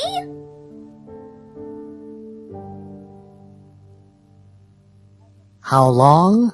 How much? Please have a seat. Thank you. I'm Esther Rosales. I've had an account here for 10 years. What can I do for you, Ms. Rosales? Well, I want to borrow some money. What for? I want to buy a car. I've been saving for one. How long have you been saving? I've been saving for 2 years. How much have you saved? I've saved about $5,000. What are you reading? The Godfather. I've never seen the movie, and Bruce told me to read it. It's a very long book. How long have you been reading it? For nearly a month, and I haven't finished it yet. How many pages have you read? About 400. I don't like long books. Neither do I.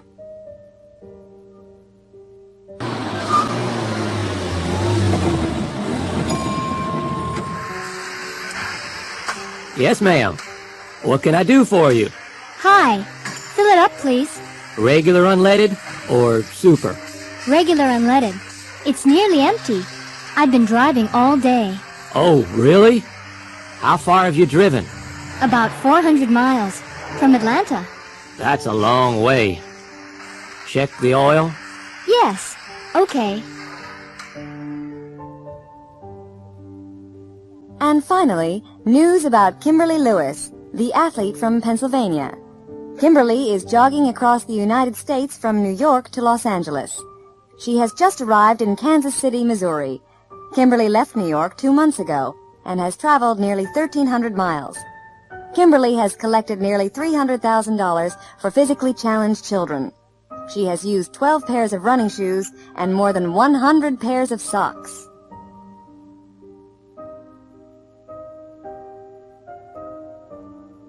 Operation Diamond. Andrea Garvey is the Assistant Director of the Department of Customs and Immigration. She is preparing her agents for a special operation. Good morning, ladies and gentlemen. You were all at Friday's meeting. Are there any questions? No? Okay, take out the photographs from your folders. Look at photograph 1. That's Barry Siegel. He's the man that usually flies the diamonds into the USA. And he's the one that will land at the Circle K Ranch tomorrow night. Be careful. He's very dangerous. He's the one that shot a federal agent last year. Now photograph 2. That's Gulliver. He's the one we really want. He's the one the Mexican police arrested last year, but they had to release him because they couldn't find any diamonds with him. He controls 20% of the illegal diamond trade. He's the one we have to catch with the diamonds and the money. Look at photograph 3. Look at the woman on the right. Her name's Betty Lou Harris. She's working for us. She'll be at Gulliver's house at the ranch. She's the one that gave us the information. Watch out for the 2 men on the left, Farrell and Casey. They're the ones we've been following. They always carry guns, and they're the ones that will shoot first. Ms. Harris is probably the one they'll shoot. Do you all have photograph 4? Good. Look at the airplane. It's a Cessna 310. It's the airplane that brings in the diamonds. It's the kind of plane that can fly under radar, land anywhere, and take off quickly. You can forget the registration number. It's different every time. Okay, photograph 5. That's the area they're going to land in. Look at the trees in the background. They're the trees we're going to hide in. There's a road behind the trees, and that's the road they'll have to use. It's the only one. Finally, photograph 6. The Circle K Ranch. It's very nice, isn't it? Gulliver has 3 houses, and this is the one he paid almost $5 million for last year. Look at the car outside. That's the car that will meet the plane. It's the car he always uses. We want Gulliver, Siegel, the diamonds, and the money all together. Any questions? No? Okay, good luck.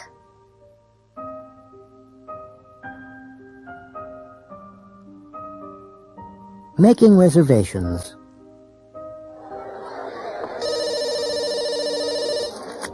Hello, Lobster Palace Restaurant. I'd like to make a reservation for tonight. All right. What time? 8 o'clock.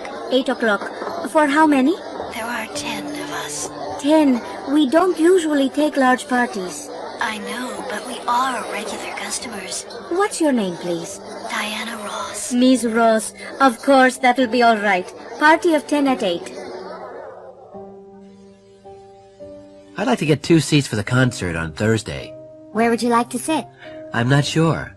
Well, here's the seating plan of the concert hall. How much is it in the middle section? $45. $45? That's a little too expensive for us. How much is it in the back? $25. That's fine. What time does the concert start? At 8 o'clock. Do you have any seats left on the Bay Area tour tomorrow? Yes, we do. There are a few seats left. Is that the tour that includes the Sonoma Valley? That's right. How long does the whole tour take? About 7 hours. Should I pay you now? If you don't mind.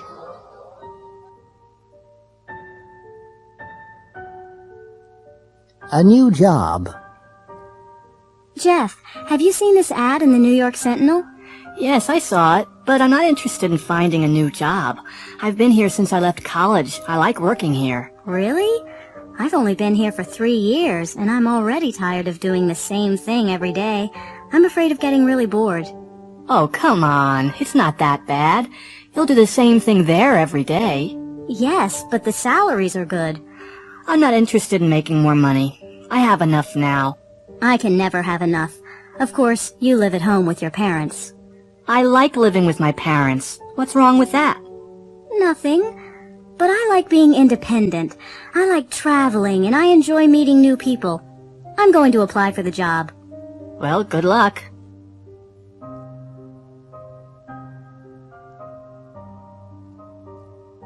Talking about the weather. Good morning, Libby. Hi, Jake. It's a nice day, isn't it? Yeah. What are you doing today? I'm not sure. I might go to the beach later. Well, take an umbrella. I've just seen the weather report. It might rain this afternoon. Good afternoon, Mrs. Acuna. Hello, Jake. It isn't very nice today, is it? It was a nice morning. It might stop raining soon. I hope so. Are you playing tennis today? Maybe. It depends on the weather. Good evening, Mr. Pastorius. Good evening, Jake. I think we might have a storm tonight. Oh, really? Yes. The sky's very dark, and I've just heard thunder. Oh, great. I like thunderstorms. I don't. I'm afraid of the lightning. Weather report. Good morning. I'm Wayne Porter, and here is the latest weather report from Channel 15. First, the national picture. The Pacific coast will have strong winds, which might bring rain from Northern California through coastal regions of the Pacific Northwest. In the Rockies, there will be heavy snow. It will be cold and dry in the Midwest, with cloudy skies in the afternoon. Over to the Northeast, where there will be clear skies this morning. There might be some rain in the afternoon, but it won't be heavy. You can expect temperatures in the high 30s to low 40s. Finally, here in the Southeast, it will be warm and sunny in the morning, with a 40% chance of rain in the early afternoon. There will be rain in the evening, and there might be thunderstorms at that time. Now we're going over to Joan Zane in our Tampa studio for your local weather news. Good morning. I'm Wayne Porter with your latest weather news from Channel 15. Let's look at the national situation first. The Pacific coast will have clear and sunny skies all day, but it will be quite cold. The Rockies can expect further heavy snowfalls in the north, and it will be extremely cold. The Midwest will have strong winds coming down from Canada, and these winds will bring a lot of rain into the region. There might be snow in the west of the region later. The Northeast will have cloudy skies with temperatures in the mid-40s. There will be strong winds and heavy rain on the Gulf Coast of Texas, and there might be thunderstorms later in the day. These storms might move across into Florida by the early evening. In Florida, it will be a very hot, humid day with cloudy skies, but there won't be any rain in the earlier part of the day. Now let's hear from Joan Zane for more weather news for the Tampa Bay area. A restaurant kitchen. Hurry up, Chef. I have 12 customers and they all want today's special. Some of them have been waiting for 15 minutes. They're getting upset. I know, but I only have 2 hands. You'll have to help me. Help you? That's not my job. I'm a waitress, not a cook. Well, one of my assistants is off today and the other is out sick. Oh, okay. What do I do first? Well, start putting the meat on the plates, and I'll finish these vegetables. Okay. Is that enough meat? That's a little too much. Take some off. What about potatoes? Oh, put on plenty of potatoes. They're cheap. And lots of peas. All right. Can I take them out now? Have you put the gravy on yet? Huh? Oh, no, I haven't. Where is it? Here it is. Oh, there isn't enough gravy. There's plenty in that pot over there. Where? Oh, okay. I've got it. Fine. Now you can begin taking the plates out to the customers. Whew, they're hot. Well, use a dish towel. And don't carry too many plates. You might drop them. Oh, I won't drop them. I've never dropped a plate in my life.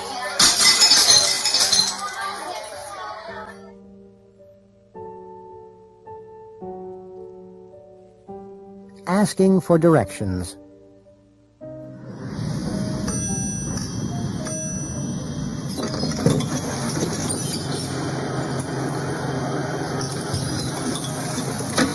Good morning. Can I help you? Yes, I have an appointment with Mrs. Bedoya, the sales manager. What time is your appointment? 11:30. Okay. You're Ms. O'Hare, aren't you? Yes, that's right. Take the elevator to the 3rd floor. Go down the hall to the left. Mrs. Bedoya's office is the 3rd door on the right. You can't miss it. Thank you. Don't bother to knock. Just go right in. She's expecting you. Excuse me. Yes? I'm lost. Is this the way to Disney World? Well, you can get there this way, but it's not the quickest route. Oh, no.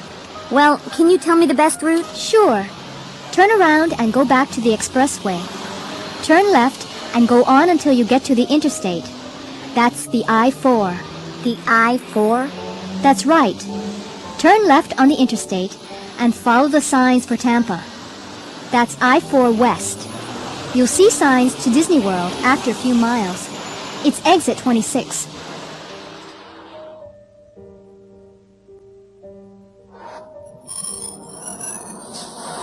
Does this bus go to 50th Street? Yes, it does. Step in, please. What's the fare? $1.25. Okay, here's $2. Can't you read?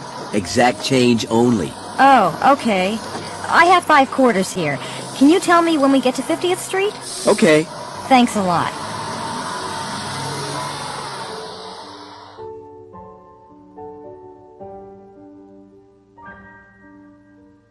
Coast Guard Rescue.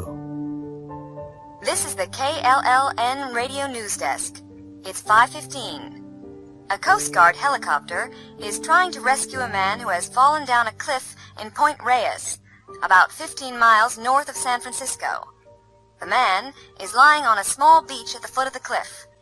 The helicopter has arrived at the scene, and a paramedic has climbed down a ladder to the beach. He's speaking to a doctor on the helicopter by radio. Hello? Can you hear me, Doctor? Yes, I can hear you clearly. Is he unconscious? No, he's conscious, but he looks pretty bad. Okay, ask him if he can move. Can you move? No, I... Ask him if he's in pain. Are you in pain? Oh, yes, Oh! Ask him where it hurts. Where does it hurt? It's my back. Uh-oh, don't move him. I'm coming down.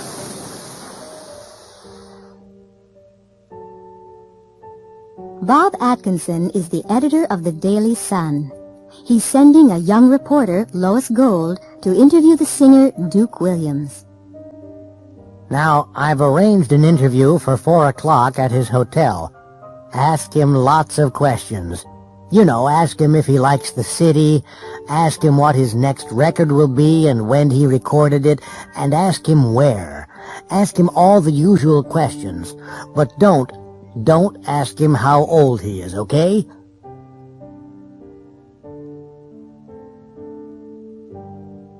UFO.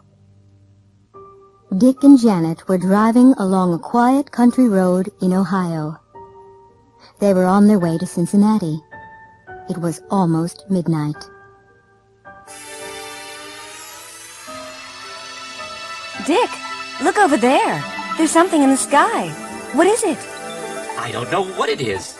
It's probably a plane. I don't think so. It's too big and too bright. You've seen too many movies, Janet. Oh, no. What's the matter? The engine just died. What's happened to it? Well, I don't know what happened. We'll have to find a service station. There's one in the next town. Great, but I don't know if it's open. It's really late.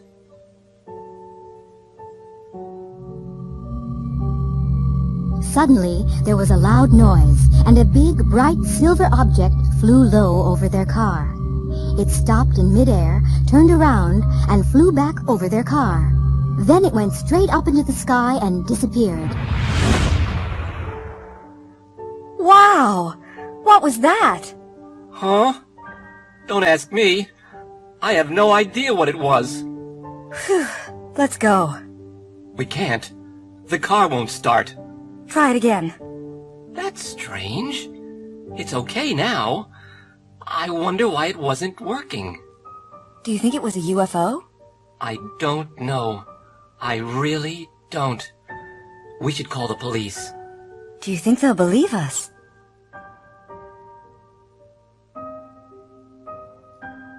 A mugging.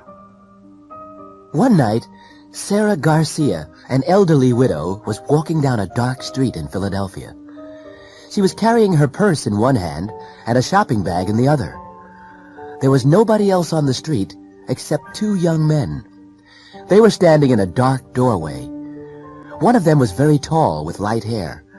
The other was short and fat with a beard and mustache. The two men waited for a few seconds and then ran quickly and quietly toward Mrs. Garcia. The tall man held her from behind while the other one tried to snatch her purse. Suddenly, Mrs. Garcia threw the tall one over her shoulder. He crashed into the other man, and they both landed on the ground. Without speaking, Mrs. Garcia hit both of them on the head with her purse and walked calmly away. The two surprised young men were still sitting on the ground when Mrs. Garcia crossed the street toward a door with a bright sign above it.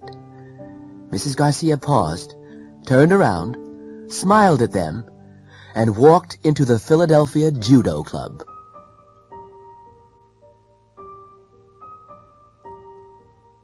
Breakfast blues. Adrian! Adrian! What? Adrian, come on. It's almost 7 o'clock. Your breakfast's getting cold. All right, I'll be downstairs in a minute. Adrian, you haven't shaved. I know. I'll do it before I go to school. Well, don't forget. And you need a haircut. All right. I'll make an appointment after I finish school. And don't forget, write and thank your grandmother for your birthday present. Yeah, I'll do that when I get time. You'll do it when you get home from school. What about my homework? And I'm going out tonight. You'll do your assignment and write the letter before you go out.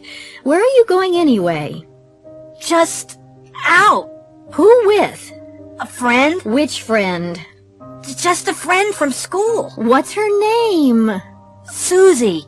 She's in my math class. Well, I'll be out when you get home. You won't go out until your father gets home, will you? He forgot his keys. He left them on the table. Not again. What time will he be home? About 7:15. Why? Oh, no. I'm meeting Susie at 7:30. Well, you'll have to go as soon as he gets home. She'll wait. Will she? You don't know Susie.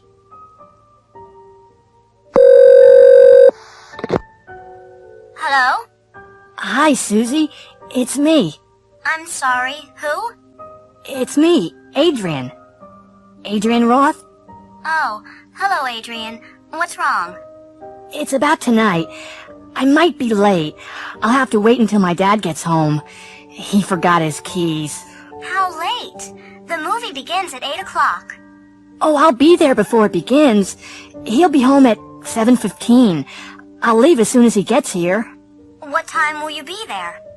About 10 to 8. Is that okay? All right, but I'm not going to stand outside the movie theater all night. Don't be later than 8 o'clock or I won't be there. Okay. Susie? Are you still there? Susie?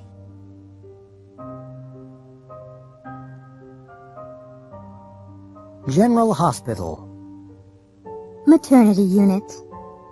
Mr. Diaz is in the maternity unit. His wife's going to have a baby. Hello. You're Mr. Diaz, aren't you? Have you been waiting long? Not really. Is there any news? Not yet. We'll tell you as soon as there is. Have you thought of any names for the baby? Oh, yes. If it's a girl, we'll call her Lucia. And if it's a boy, we'll call him Francisco. Operating room. David Foster has had a serious accident. His wife's outside the operating room now. Mrs. Foster, I'm Dr. Yamamura. Oh, doctor, how is he? Well, I'm afraid we'll have to operate. Oh, no. He's always been afraid of operations. Don't worry, if we operate now, he'll be all right. Oh, doctor, do you really have to? I'm afraid so. He's lost a lot of blood. If we don't operate, he'll die. East Wing. Ms. Wright has just arrived at the hospital. She's going to have a minor operation tomorrow. This is your bed, Ms. Wright. Oh, thank you, nurse. Now, get undressed and get into bed. There's a buzzer on the night table. If you press the button, someone will come right away. Oh, I'm sure I won't need anything. Well, don't forget, if you need anything, just press the button. Emergency room. Oh! How did this happen? He was playing soldier and he put the pot over his head. Now it's stuck. Have you tried to get it off? No, I'm afraid of hurting him. Yes, if we pull too hard, we'll hurt him. What are you going to do? Well, if I don't get it off, he won't be able to eat. Oh, no. I'm only joking. If I put some soap on his head, it'll come off easily.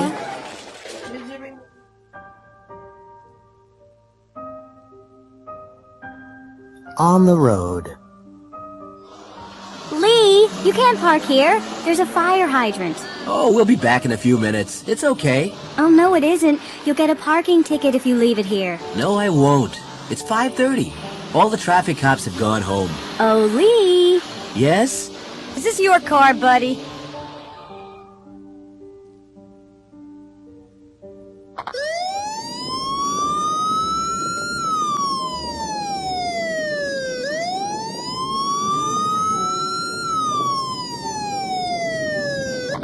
May I see your license? Sure. Oh, I left it at home. In that case, you'll have to come with us to the station. But why? You were speeding, buddy. But I was only doing 35. There's a 30-mile-an-hour speed limit. It's a residential section. Really? I didn't see the sign. We've been following you. So, you were doing 35 too? No. We were doing 60 miles an hour, and we couldn't catch you.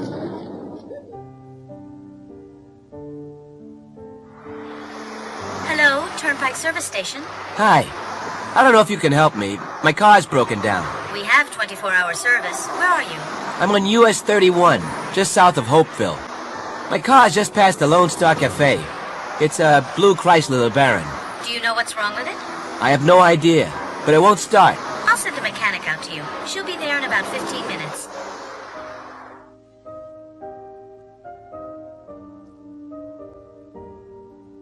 Reservations. Glory Inn, Atlanta. Hi, this is Zoot Lambert, the manager of Titanium. You know, the band. I want... Please hold, Mr. Lambert. I'm putting you through to the reservations manager. But... Mr. Lambert, this is Lauren Perry, the hotel manager. Oh, yeah? Well, I need 5 rooms for Friday night. That's the 15th. I want the best rooms in the hotel. Sorry, I'm afraid I cannot accept your reservation. Now look, we always stay at the Glory Inn. I know that, sir. Last time you were here, we had a number of complaints from other guests. You mean they don't like long-haired rock musicians? That's not the problem, sir.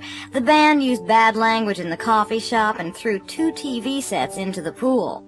Yeah. Well, they'll be more careful this time. I'm afraid that's not all, sir. You haven't paid the account for the last time yet. I'll put a check in the mail. Please do. So, what about our reservation for Friday?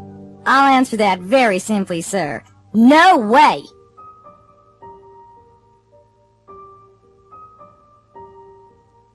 Emergency. Dial 911. Operator 366. I've just seen 2 cars crash into an armored truck. I think it's a robbery. Where? Just outside the factory gates. What factory?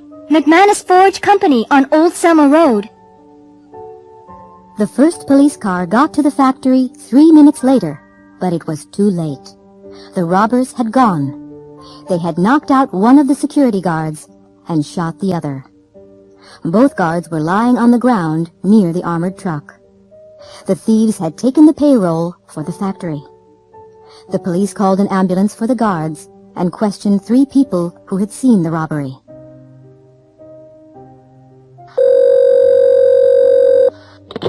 Operator 217. I want to report a fire. Where is it? The Texaco service station on Hudson Street. Come quickly. Yes, a fire engine will be there in a few minutes. The fire engine got to the service station just in time. The convenience store in the station was burning. Fortunately, the fire hadn't reached the gas pumps and hadn't spread to the neighboring buildings. The firefighters were able to put it out quickly. The fire had started in the office. Someone had thrown a lit cigarette into a waste paper basket.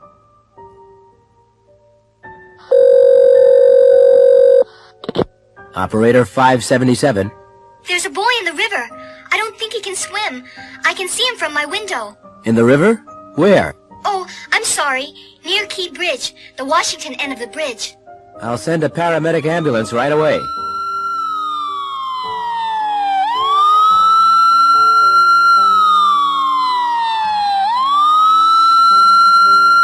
When the paramedic ambulance got there, the boy was lying on the ground. A police officer had seen the boy in the river and had dived in and rescued him. The boy was all right. The police officer had given him artificial respiration. The ambulance took the boy and the police officer to the hospital.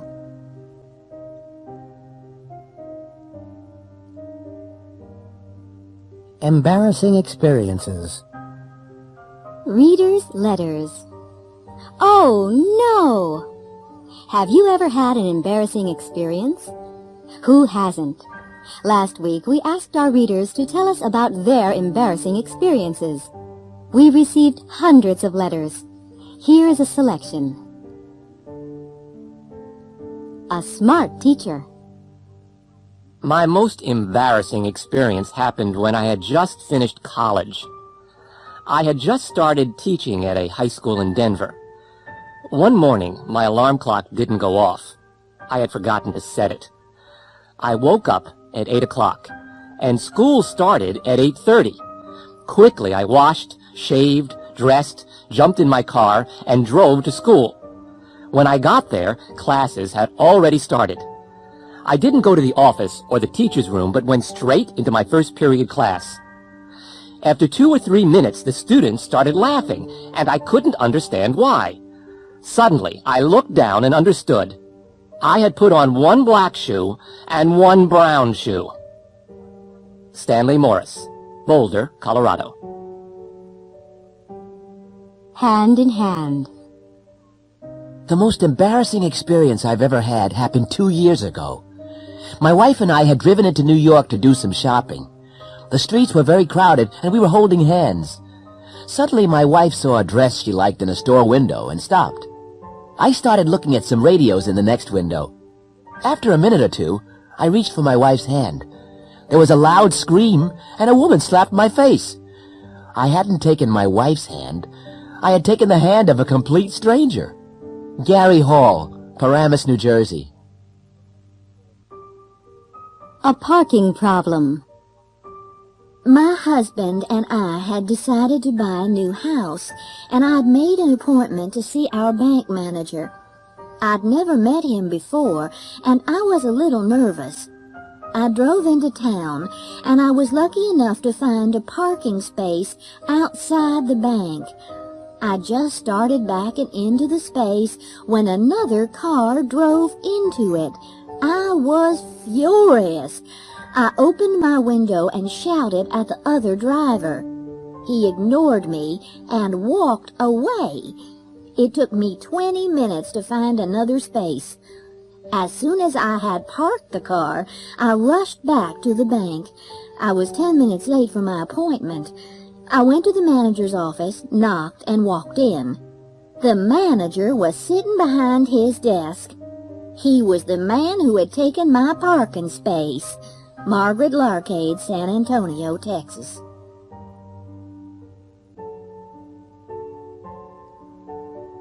A ghost story. Doug and Kay are staying in an old house on Cape Cod. It belongs to Doug's uncle, and they've borrowed it for the weekend. They arrived an hour or two ago, and they're sitting in front of a fire in the living room downstairs. Oh, Doug, this house is fantastic. I love old houses. There's a ghost here, you know. Doug, don't be silly. Are you trying to scare me? No, I've been coming here for years. We used to stay here when I was a kid. I saw the ghost myself once. This isn't funny, Doug, and I don't believe in ghosts. You don't? Well, I do. Where did you see the ghost? Upstairs, in the bedroom. Yeah, right. Did it have a white sheet over its head? No. It was just an ordinary ghost. He was wearing clothes from the 1800s. He? Who? The ghost!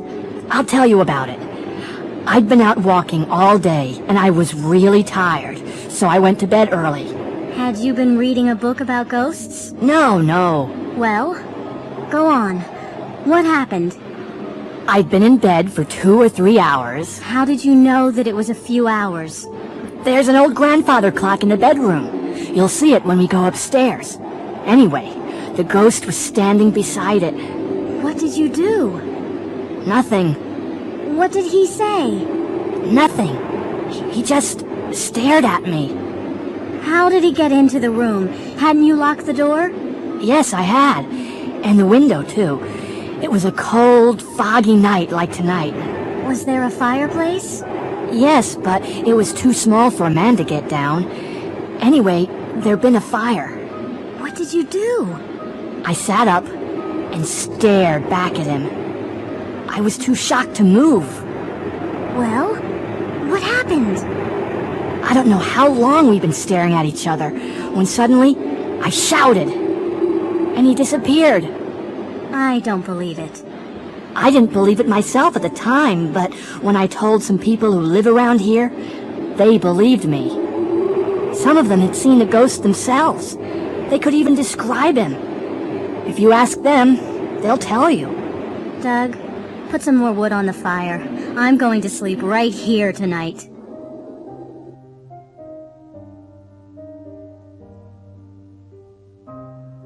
Buying a present. In a record store. Excuse me, I'm trying to find Rat Run Rat by Please Be Funky. It's their latest single. Oh, right. It's number 9 this week. CD or cassette? CD. It's right here. Thanks. And do you have the new album by Titanium yet?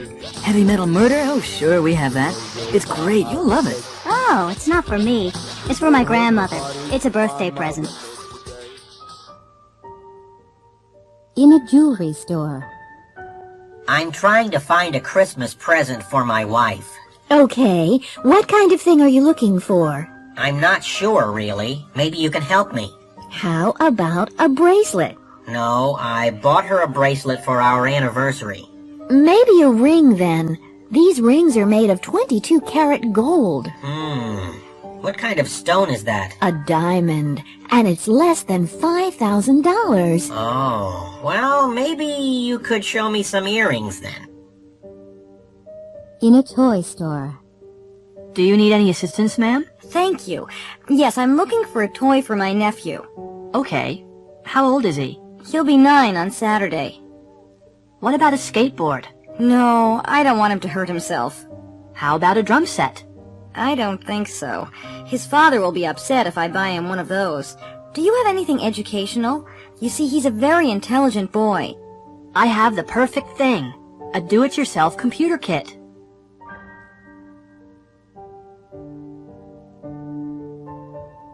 Where is it made? Good evening. I'm Jesse Carson. Welcome to Double Your Cash. Our first contestant tonight is Dawn Sikorsky from Lincoln, Nebraska. How are you doing, Dawn? I'm doing fine, Jesse. What do you do, Dawn? I'm a librarian. And were you born in Lincoln? No, I wasn't. I was born in Omaha. Okay. Now the first question is for $100. Are you ready? Sure. Where are Ferrari cars made? Are they made in Spain? Are they made in France? Or are they made in Italy? That's easy. Italy. Correct. That's great, Dawn. Okay, Dawn. You can take the $100 right now, or you can have another question and double your cash. I'll take another question. Okay. This is for $200. When was Martin Luther King Jr. murdered? Was it in 1963, 1965, or 1968? He was murdered in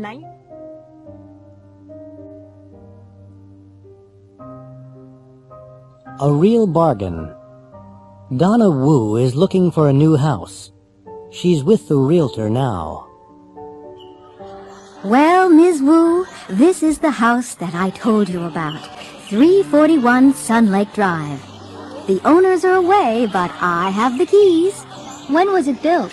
It was built in 1936. Who built it? I have no idea. Is it important?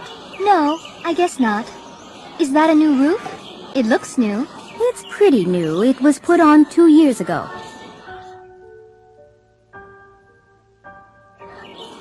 It's in very good condition. The previous owner was a builder. I'm worried about the electrical wiring. Has it been rewired? Yes, it has. Oh? When was that done? 5 years ago. It's been completely renovated. New central heating and air conditioning have been put in, and a new garage has been built. Oh? When was that done? The garage? Last year, I think. It's a very solid house. It's built of brick with a tiled roof. I have a little boy in elementary school. Does the school bus pass by here? Yes, right here on Sun Lake Drive. The children are picked up at 8 o'clock and they're brought home by 3:30. It's really not expensive. I've seen a lot of similar houses, and they're more expensive. Oh, yes. It's a real bargain. Are there any plans for new construction in this area? Excuse me? New construction? Well, yes, a new hospital is going to be built about 6 blocks north of here. Anything else? Well, a new interstate highway will be built next year. You'll be able to get to the city in half the time. Where exactly will the interstate be built? It'll be built just down the street. Sun Lake Drive has been chosen as the main exit for the city. It'll be interesting. You'll be able to watch the traffic.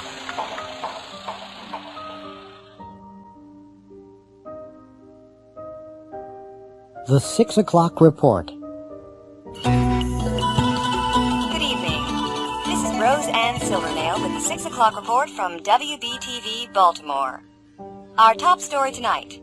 Alan Wolf, the great plane robber, has been caught in Costa Rica. He was arrested in a San Jose nightclub. He is being questioned at local police headquarters, and he will probably be sent back here to Baltimore. In 1992, Wolf was sentenced to 40 years in prison for his part in the great plane robbery at Baltimore-Washington International Airport. He escaped from the Maryland State Penitentiary in April. Since then, he has been seen in 10 different countries. Another tragedy in the music world. Jerry Henderson, the lead guitarist of the rock group The Rats, is dead. He was found unconscious in his room at the Baltimore Glory Inn early this morning. Henderson was rushed to the Johns Hopkins University Hospital, but doctors were unable to save his life. A number of bottles which had been found in his room were taken away by the police. The painting Iris Morning by Penoir was stolen last night from the Baltimore Museum of Art. The painting, which is worth over $5 million, had been given to the museum in 1993. It hasn't been found yet, and all area airports, highways, and train stations are being watched. All vans and trucks are being searched. A reward of $50,000 has been offered for information. And finally, Jumbo, the elephant that escaped from the Baltimore Zoo this afternoon, has been caught.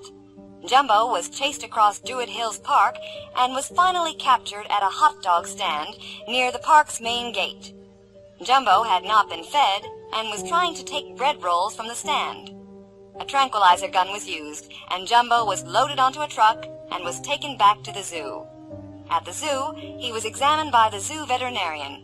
Fortunately, no damage had been done, and Jumbo will be returned to the elephant house tomorrow.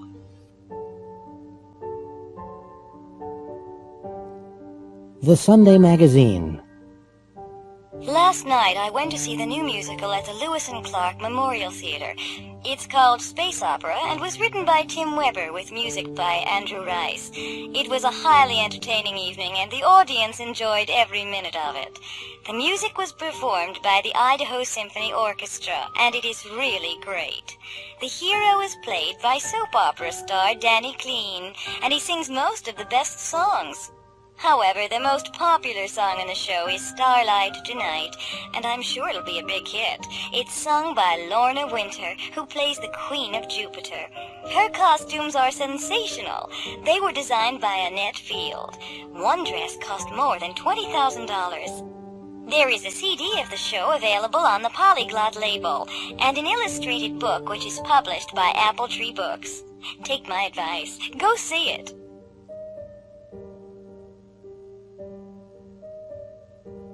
Elvis Presley, Story of a Superstar. When Elvis Presley died on August 16, 1977, radio and television programs all over the world were interrupted to give the news of his death. President Carter said, "Elvis Presley changed the face of American popular culture. He was unique and irreplaceable." 80,000 people attended his funeral, and Elvis Presley movies were shown on television, and his records were played on the radio all day. In the year after his death, 100 million Presley albums were sold. Elvis Presley was born on January 8, 1935, in Tupelo, Mississippi. His twin brother died at birth. His parents were very poor, and Elvis never had music lessons, but Elvis regularly sang at church services. In 1948, when he was 13, his family moved to Memphis, Tennessee. Elvis left school in 1953 and got a job as a truck driver. In the summer of 1953, Elvis paid $4 and recorded 2 songs for his mother's birthday at Sun Records studio. Sam Phillips, the owner, heard Elvis and asked him to record That's All Right in July 1954. 20,000 copies were sold, mainly in and around Memphis. Elvis made 5 more records for Sun, and in July 1955 he met Colonel Tom Parker, who became his manager. Parker sold Elvis's contract to RCA Records. Elvis immediately bought a pink Cadillac for his mother. In January 1956, Elvis recorded Heartbreak Hotel, and 1 million copies were sold. In the next 14 months, he made another 14 records, and they were all big hits. In 1956, he also made his first movie in Hollywood, Love Me Tender. In March 1958, Elvis had to join the army. When his hair was cut, thousands of women cried. He spent the next 2 years in Germany, where he met Priscilla Ballou, who became his wife 8 years later in 1967. In 1960, he left the army and went to Hollywood, where he made several movies during the next few years. Most critics thought the movies were a waste of his talent. By 1968, many people had become tired of Elvis. He hadn't performed live since 1960. But then he recorded a new album, From Elvis in Memphis, and appeared in a TV special. He became popular again and went to Las Vegas, where he was paid $750,000 for 4 weeks. In 1972, Priscilla left him, and they were divorced in October 1973. The next few years were spent doing concert tours. Elvis died at home of a heart attack. He had been eating and drinking too much for several years. He left all his money to his only daughter, Lisa Marie Presley. Since his death, Elvis has sold more records than during his lifetime. He has become a legendary figure, and every year there are rumors that he is still alive. In 1993, Elvis was the first rock musician to be featured on a U.S. postage stamp. People were asked to vote. Did they want a picture of the young 1956 Elvis or of the Elvis of the Las Vegas shows? You can see how they voted. Classifieds. Andy. I have $6,000. I'm going to look at the car. If I like it, I'll buy it. Barbara. That's a nice car, but I don't have enough money.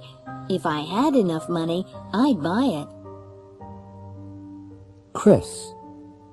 I've worked for an oil company for 10 years. I have a BS in engineering. I have the qualifications.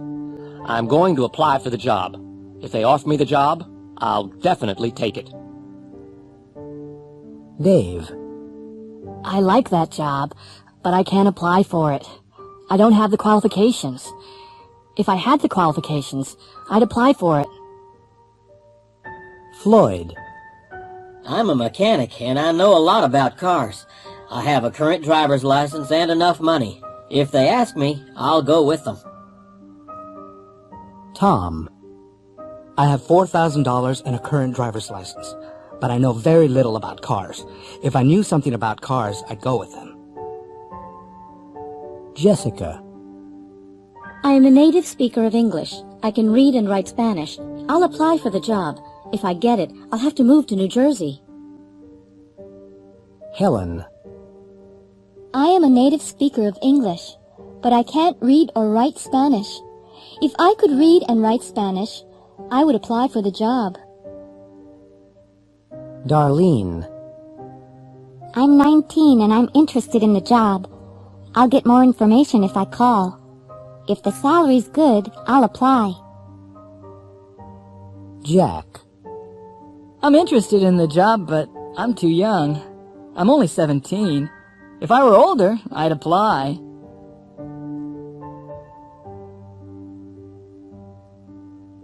Eating out. Are you hungry? Yeah, I didn't have much for breakfast. Do you feel like a hamburger? Okay, I'll have a Big Greg, but no fries for me. Anything to drink? You've been here before. What are the shakes like? Not bad. I'm getting one. Okay, I'll have a strawberry shake. Anything else? No, that's all. Next. 1 Big Greg, 1 Cheese Greg, 1 order of fries. Large or regular? Large. And 2 strawberry shakes. Is that it? Uh-huh. That's all. What are you having? I don't know. I can't decide. I'd have the special if I were you. I had it last time I was here. It was great. No, it's got ham on it. I don't like ham. I'll just have the plain pizza. A regular or a large? A large, I think. Are you very hungry? No, not very. Then I wouldn't have a large one if I were you. They're enormous. What about an appetizer? Okay, let's have another look at the menu. Hi, I'm Adam, and I'm your waiter today. Are you ready to order yet? Yes, please. We'd like a plain pizza and a Pizza Palace special. Would you like regular or large pizzas? Both regular, please. Anything to start? Yes, a soup and a house salad, please. Sure. It'll take just a couple of minutes. What time is it, Roy? 20 after 1. We don't have much time. Where do you want to eat? Pizza Palace? McGregor's? A pizza would be okay if we had more time, but we don't. And I don't really feel like a burger. Why don't we just grab a sandwich? Okay, there's a deli just around the corner.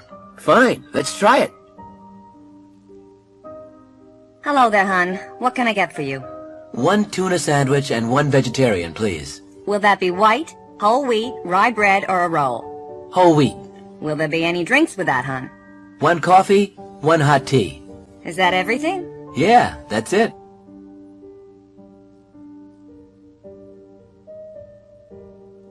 Offshore oil.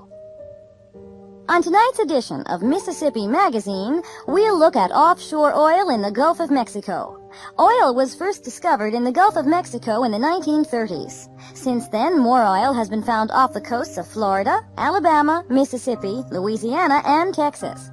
More money is being brought into the state of Mississippi from offshore drilling leases.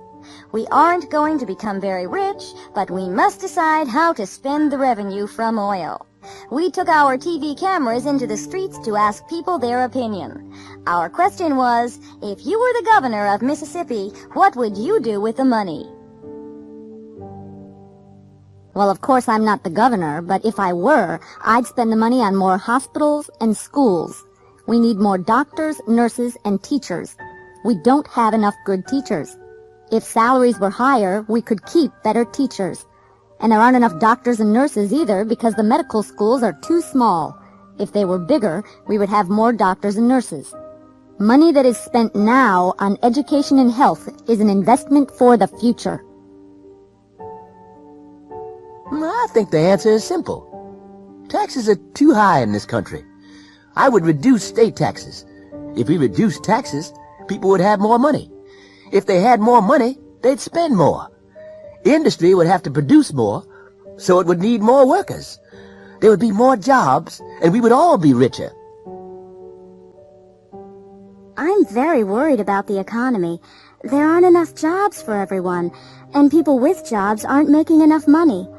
If I were governor, I'd help low-income families pay their heating and electric bills. I'd encourage farmers to produce more food more cheaply. I'd bring more industry into the state. If we did that, everybody would benefit, wouldn't they? There's one thing that makes me happy. I'm glad the money stays in Mississippi. The federal government would spend it on more tanks and bombs. There's too much crime and violence nowadays. There aren't enough police officers on the streets. I'd give cities money to increase the size of their police forces, and I'd raise their salaries. If we had more police officers, we'd all feel safer. And I'd increase the benefits for senior citizens. I've worked hard all my life, and I should have a reasonable standard of living.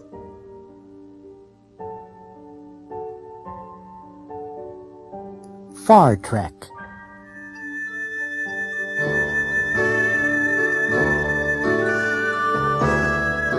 These are the voyages of the Starship Interface. Its 50-year mission, to boldly go where no one has gone before.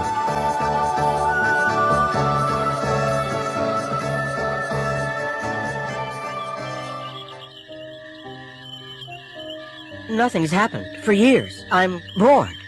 Captain Kurt, there's a planet on the screen. Look! What's that, Mr. Pseudo? It looks like a Crinklon spaceship. The planet will be destroyed. The Crinklons destroy everything. They must be stopped. What are we going to do, Mr. Schlock? You know Starfleet regulations, Captain. We can observe, but we cannot interfere. Nothing can be done. Pictures from the planet's surface are being received now, Captain. The Crinklons are preparing an attack, Captain. Well, something has to be done. We're going down there. Schlock, Uhulu, come with me. You shouldn't go, Captain. You might be killed.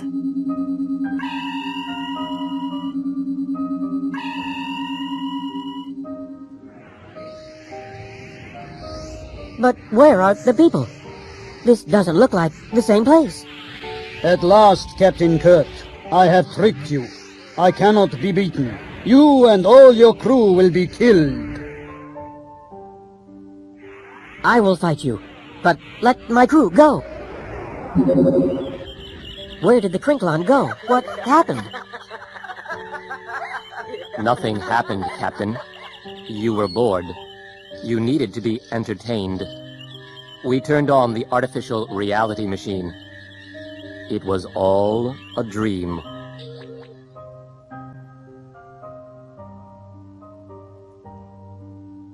Reports.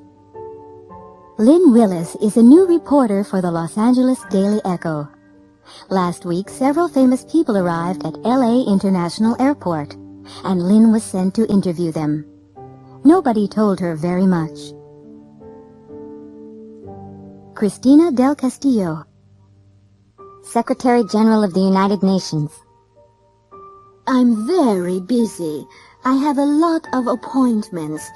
I can't say very much. I'm happy to be in Los Angeles. I enjoyed my visit in January. I'll be here for only 12 hours. I'm going to meet the governor. I have no other comments. Lynn's report. Cristina del Castillo visited California yesterday. She arrived at 10 a.m. and we asked her to comment on the international situation. She just made a brief statement. She said that she was very busy and that she had a lot of appointments. She said she couldn't say very much, but she said that she was happy to be here and that she had enjoyed her visit in January. She said she would be here for only 12 hours and that she was going to meet the governor. She said she had no other comments. Ivan Neistat, European movie director. I like newspaper reporters, but I don't have time to say much. Just that I'm working at Global Studios in Hollywood. I haven't worked in Hollywood before. I've heard bad things about Hollywood movies in the past, but I can work with the people at Global. It's the best studio in the world, and I'm the greatest director in the world. My new movie will cost $80 million. Lynn's report. Academy Award winner Ivan Neistat arrived in L.A. yesterday. Ivan was in a hurry. He said he liked newspaper reporters, but that he didn't have time to say much. He said that he was working at Global Studios in Hollywood. Ivan said that he hadn't worked in Hollywood before, and that he had heard bad things about Hollywood movies in the past. He said that he could work with the people at Global. He said that it was the best studio in the world, and that he was the greatest director. He also said that his new movie would cost $80 million.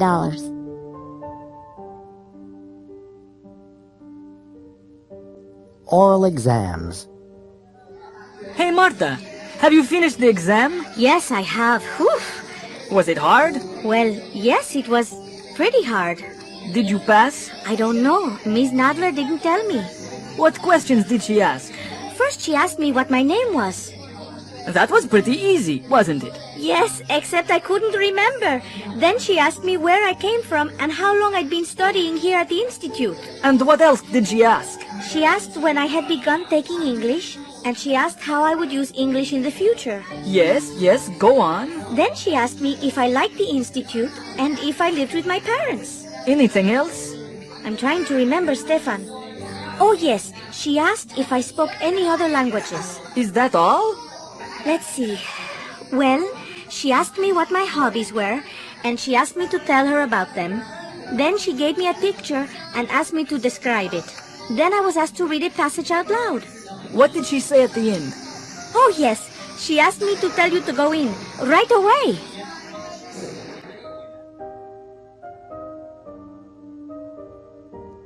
But you said... Hello, can I help you?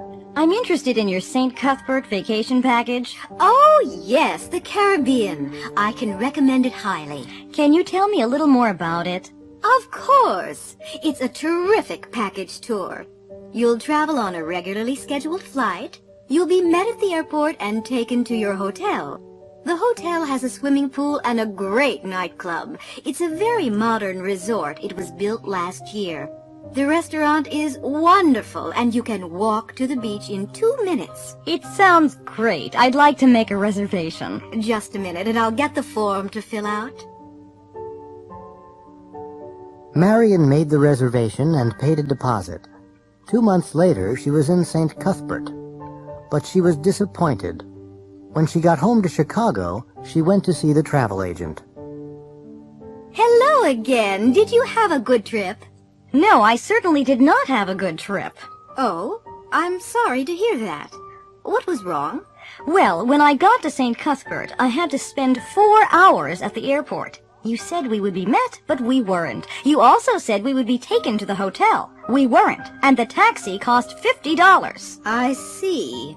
You had a very bad start. But the hotel was nice, wasn't it? No, it was not. You said it was modern. You were so right. They hadn't finished building it. We couldn't sleep because the construction workers were working all night on our balcony. You said it had a swimming pool, and it did, but it was empty. And the restaurant... They served canned tuna fish every night. Tuna and rice, tuna salad, tuna and spaghetti. Oh, no! You said that the hotel was near the beach. You said we could walk there in 2 minutes. Couldn't you? Sure, but there was one problem. There was an oil refinery between the hotel and the beach, and it took half an hour to walk around it. Oh, no! I'm really sorry. We didn't know. We really can't give you a refund. But we can give you a 10% discount on your next vacation. Next vacation? I'm spending my next vacation right here in Chicago.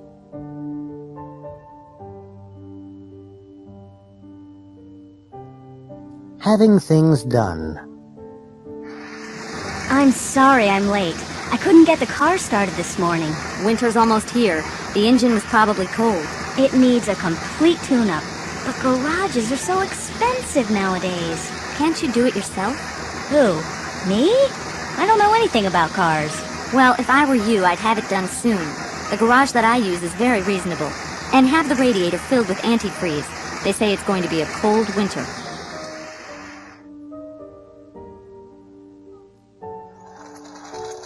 Hi. Do you do alterations? Yes, we do. What do you want done? I'd like to have this skirt lengthened. It's too short for me. Fine. It'll take about 2 weeks. And at the same time, I want to have this dress shortened. It's a little too long. Okay. Would you mind putting on the skirt first? You can change in there. Hello, can I make an appointment to see the optometrist? Sure. Would next Friday be okay? At 3 o'clock? Do you have an earlier appointment? No, I'm sorry. That's the earliest. Well, that'll be okay then. I want to have my eyes tested. I think I need new glasses. Bye. Bye. Oh, be careful. That isn't the door. It's a window. What? Oh, yes, it is a window. Do you see my problem?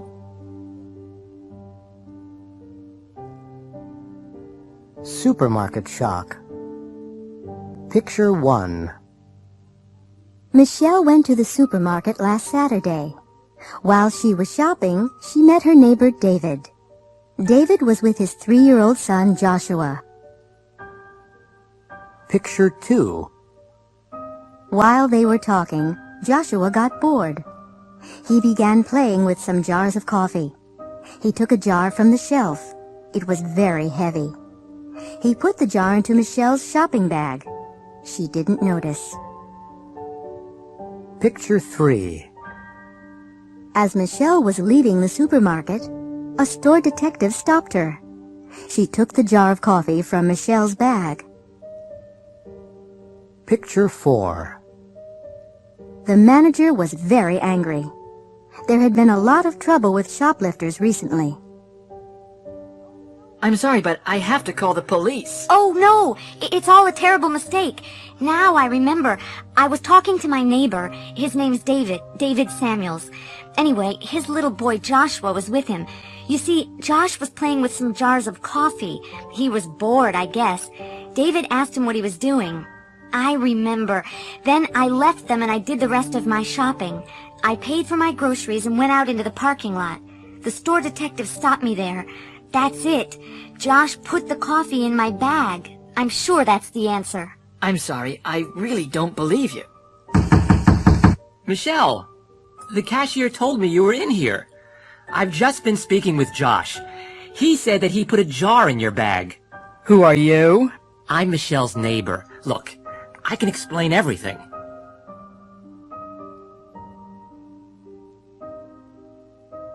The appointment. Once upon a time, there was a rich caliph in Baghdad. He was very famous because he was wise and kind. One morning, he sent his servant Abdul to the market to buy some fruit. As Abdul was walking through the market, he suddenly felt very cold. He knew that somebody was behind him. He turned around and saw a tall man dressed in black. He couldn't see the man's face, only his eyes. The man was staring at him, and Abdul began to shiver. "Who are you? What do you want?" Abdul asked. The man in black didn't reply. "What's your name?" Abdul asked nervously. "I am Death," the stranger replied coldly and turned away. Abdul dropped his basket and ran all the way back to the Caliph's house. He rushed into the Caliph's room. "Excuse me, master. I have to leave Baghdad immediately," Abdul said. "But why? What's happened?" the Caliph asked. "I just met Death in the market," Abdul replied. "Are you sure?" asked the Caliph. "Yes, I'm sure. He was dressed in black, and he stared at me. I'm going to my father's house in Samara. If I go at once, I'll be there before sunset." The Caliph could see that Abdul was terrified and gave him permission to go to Samara. The Caliph was puzzled. He was fond of Abdul, and he was angry because Abdul had been badly frightened by the stranger in the market. He decided to go to the market and investigate. When he found the man in black, he spoke to him angrily. "Why did you frighten my servant?" "Who is your servant?" the stranger replied. "His name is Abdul," answered the Caliph. "I didn't want to frighten him. I was just surprised to see him in Baghdad." "Why were you surprised?" the Caliph asked. "I was surprised because I have an appointment with him tonight in Samara."